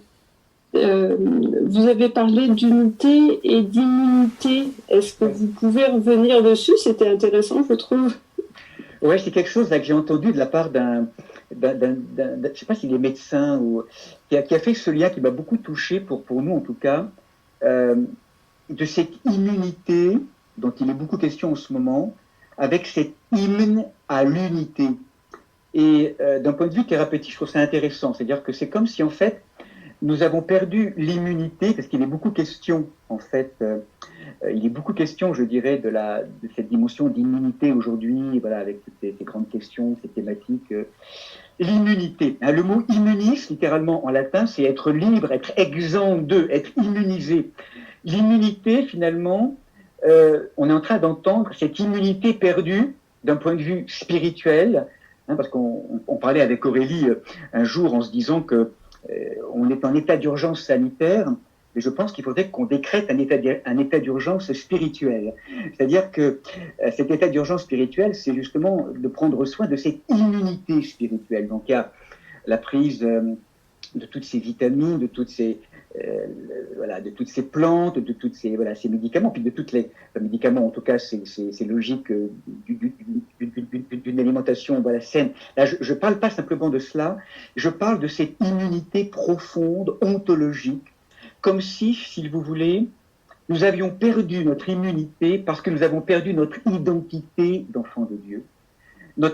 On a perdu l'immunité parce qu'on a perdu l'identité profonde de notre relation au divin. Et c'est parce qu'on a perdu notre immunité, on a aussi perdu notre unité intérieure. Et que souvent, nos organes, corps, âme, esprit, nous sommes dans des mondes très chaotiques, très fragmentés, dans nos pensées, mais aussi dans nos sociétés, des discours très clivants. Tout travaille aujourd'hui dans notre monde à diviser, à atomiser, à éclater notre personnalité. Et à travers des discours qui fait qu'on est un peu comme sidéré dans la pensée. Et ça, je crois que c'est vraiment un drame pour notre immunité. C'est vraiment la porte ouverte à tout un ensemble de logiques émotionnelles ou de forces même de l'ombre qui viennent vraiment pénétrer ces faisceaux, je dirais, qui nous fracturent plus que jamais aujourd'hui.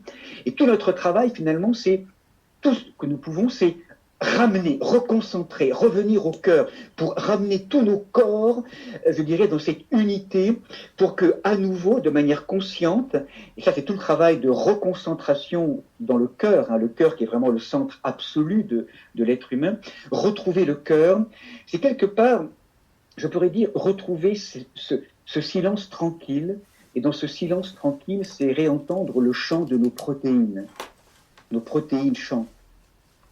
Retrouver le chant, ça c'est un chercheur qui l'a montré, à travers Joël Sternheimer. Nos protéines chantent, notre corps de lumière chante. C'est-à-dire c'est comme s'il y avait en nous un chant. Je crois d'ailleurs que le Cantique des Cantiques fait partie de ces grands chants bibliques qui nous rappellent que nous sommes fondés sur ce chant de louange, ce chant. Nous sommes créés pour honorer, pour chanter la gloire de Dieu. Laisser l'ange louer en nous, c'est la louange. Et la louange, c'est du coup laisser ce chant de l'unité. Et là, si ce chant de l'unité est retrouvé, cet hymne à l'unité est retrouvé, cette unité intérieure de nos corps à nouveau verticalisés dans l'axe tertiel, cœur, rein, je dirais, énergétique, eh bien, l'immunité est retrouvée. C'est pour ça que ce lien entre ce chant et l'hymne à l'unité, c'est la Pentecôte. C'est la grâce de la Pentecôte, c'est la grâce de l'Esprit Saint, qui vient réunifier nos matières brisées, nos matières blessées, disloquées. Un corps, un esprit. Tout ce qui est aujourd'hui, on est quand même très touché au niveau collectif par ces maladies de l'immunité que sont bien sûr les cancers, que sont aussi les maladies de Lyme, tout un ensemble de pathologies qui montrent bien, ou ces maladies auto-immunes, ces maladies dégénératives, qui montrent bien qu'il y a un trouble de l'immunité physiologique, qui sont en fait les symptômes, je pense, de troubles d'une immunité troublée plus profonde, d'un point de vue de l'identité. C'est pour ça que tout ce travail corporel, psychologique et spirituel est important pour remettre de l'ordre, justement, de l'unité. Et donc, que faire en priorité pour nous démazouter? Passer par le grand démazoutage. Et le grand démazoutage, c'est l'Esprit Saint. Voilà. En fait, le grand démazoutage, c'est les oiseaux que nous sommes, plein de plumes. L'image est peut-être un peu forte, un petit peu rude, mais ces oiseaux mazoutés que nous sommes invités à s'envoler dans cette liberté, je dirais, de l'esprit, nous sommes vraiment pris en main par des forces donc de peur. Vous savez, quand on relit, quand on replonge parfois dans certaines approches traditionnelles autres, moi j'étais très touché par le témoignage de l'agenda de Mère. Dans tout son travail, donc, était une des disciples, la disciple donc bien aimée de Sri Aurobindo, et lorsqu'elle décrit dans son agenda cette descente très physique, très corporelle dans le yoga des cellules, à un moment donné, elle va retrouver des couches du mental cellulaire, ces couches du mental qui mazoutent notre matière. Nous sommes mazoutés par des émotions, par des corps de mémoire, par ces corps de mémoire. Et là, c'est vrai que descendre là, je crois que dans notre tradition, finalement, quelque part dans le sang noir de ce Jourdain, c'est intérieur qui est vraiment de descendre avec le Christ. Je crois que c'est là où les pratiques d'invocation de la prière du cœur, de du saint nom de Dieu qui vient rejoindre notre sang pour démazouter notre sang dans la grâce de l'Esprit Saint de manière patiente et profonde.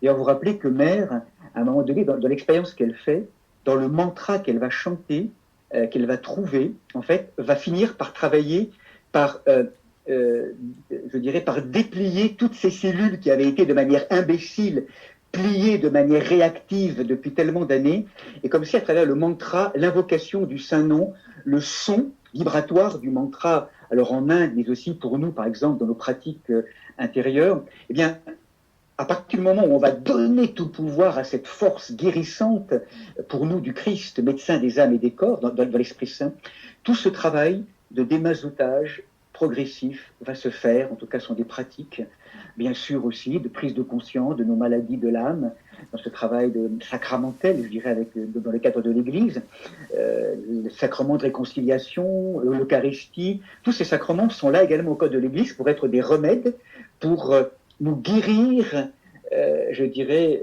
de toute cette dimension mazoutée de l'âme, pour que progressivement, eh bien, les oiseaux démazoutés, les plumes se libèrent, et là, progressivement, cette danse du vivant, ce chant de l'être se redéploie. On est créé pour cela. Hein, c'est tout ce travail. Donc, mais c'est aussi passer par le démazoutage. Et démazoutage, c'est pas simple. Hein. C'est pas simple. Hein. C'est vraiment d'arracher aussi les poils, les plumes. Enfin, c'est un moment douloureux. C'est vraiment masque après masque. Hein. On est décollé. C'est vraiment l'arrachage des voiles. Je crois que ça fait un peu partie de ce travail, hein, du démazoutage. Mais le grand démazouteur, c'est l'Esprit Saint. Enfin, voilà, c'est un peu, c'est peut-être un peu simpliste, mais je crois que c'est vraiment ça. Bon, voilà mes amis. Ça va? On a pu partager un petit moment. Je vous propose peut-être simplement qu'on termine par un petit moment de silence, simplement qu'on ne s'arrache pas comme ça. Hein? Bon, mes amis, je vous propose un petit moment simplement, justement, de plonger dans le grand débat, dans un bain de silence, un bain de lumière, hein, dans la présence de l'esprit. Voilà. Donc, ce travail, bien sûr, est un travail quotidien, et peut-être simplement quelques instants. En vous remerciant chacun et chacune et en rendant gloire à Dieu et à tous ces saints, à la divine Trinité, à la présence de la toute Sainte Vierge, tellement présente aussi, grande messagère de nos temps aujourd'hui, que nous puissions ensemble, chacun et chacune, répondre à cette grande question du Seigneur amour, dès la grande fracture éprouvée ou vécue dans la matière des mondes en Genèse 2 et 3 plutôt, lorsque la grande question, lorsque l'amour va nous questionner, où es-tu Adam? Où es-tu? Où es-tu dans ta vie aujourd'hui, dans ta relation avec toi-même, avec tes propres profondeurs, avec ton frère, ta sœur, avec tes amis, avec l'humanité, avec la création, avec la présence que nul nom ne peut nommer, cette présence mystérieuse. Où es-tu? Et en sachant que derrière cette question en hébreu, il y a aussi une autre traduction, vous le savez, Hayeka, c'est « je frapperai à ta porte », c'est-à-dire où que tu sois,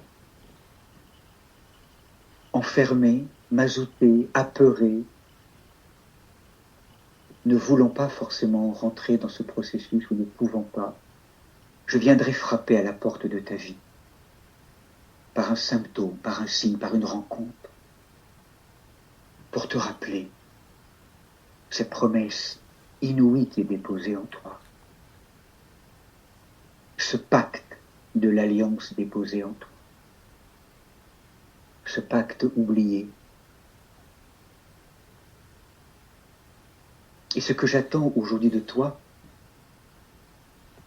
pourrait nous dire le Seigneur, c'est tant qu'être désirant, si vraiment tu veux participer du mieux que tu peux aujourd'hui, c'est que tu puisses de tout ton cœur, de toute ton âme, du mieux que tu peux aujourd'hui, répondre à cette question par « Me voici, Seigneur. Me voici, dans mon corps, dans mon âme, perclus, dans mon corps fatigué, peut-être aujourd'hui malade, en grande difficulté, dans mon esprit, parfois peu éclairé encore, mais me voici. Nous voici, prêts à nous laisser être travaillés, pétris, façonnés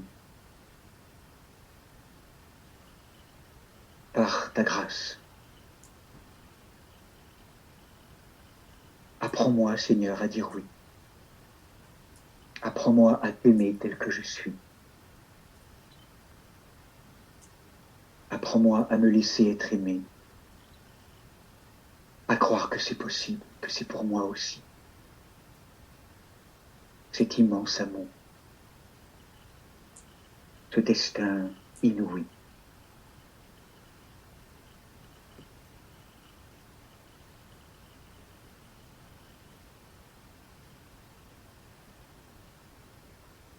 Quelques instants simplement à offrir pour notre bien-être et pour le bien-être de tous et de tout.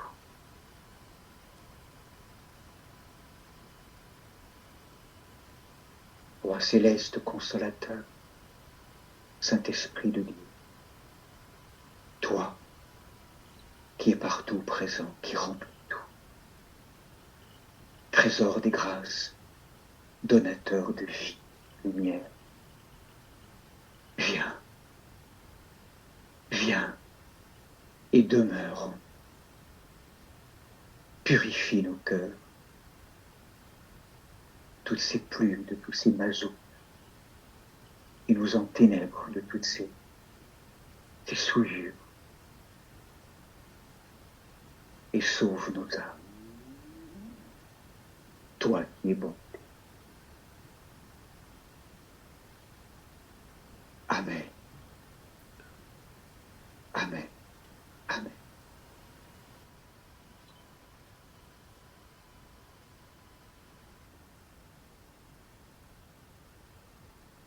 Voilà, laissons-nous tout simplement traverser par cette étreinte contagieuse de vie-lumière qui nous rejoint les uns les autres là où nous sommes, pour vraiment nous transmettre le meilleur pour ces temps.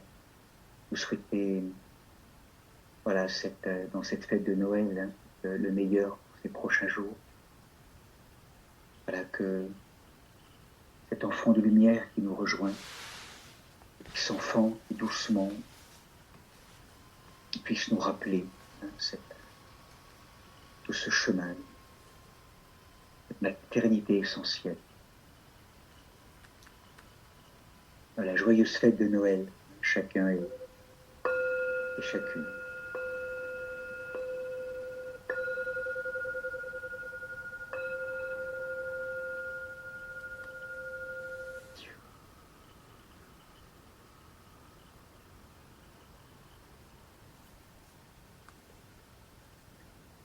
Voilà, avec beaucoup de gratitude.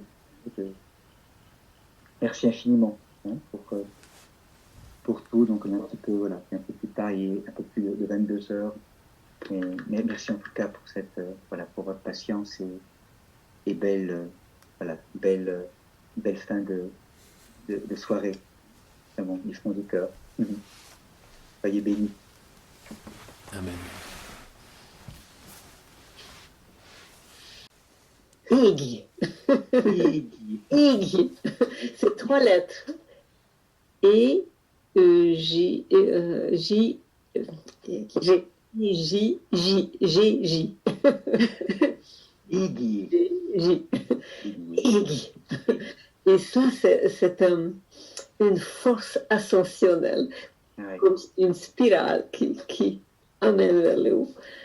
Et à la fin, l'ange dit Egiatek, Eliatek, Feignal, Teliatek, Lignatek, Eg.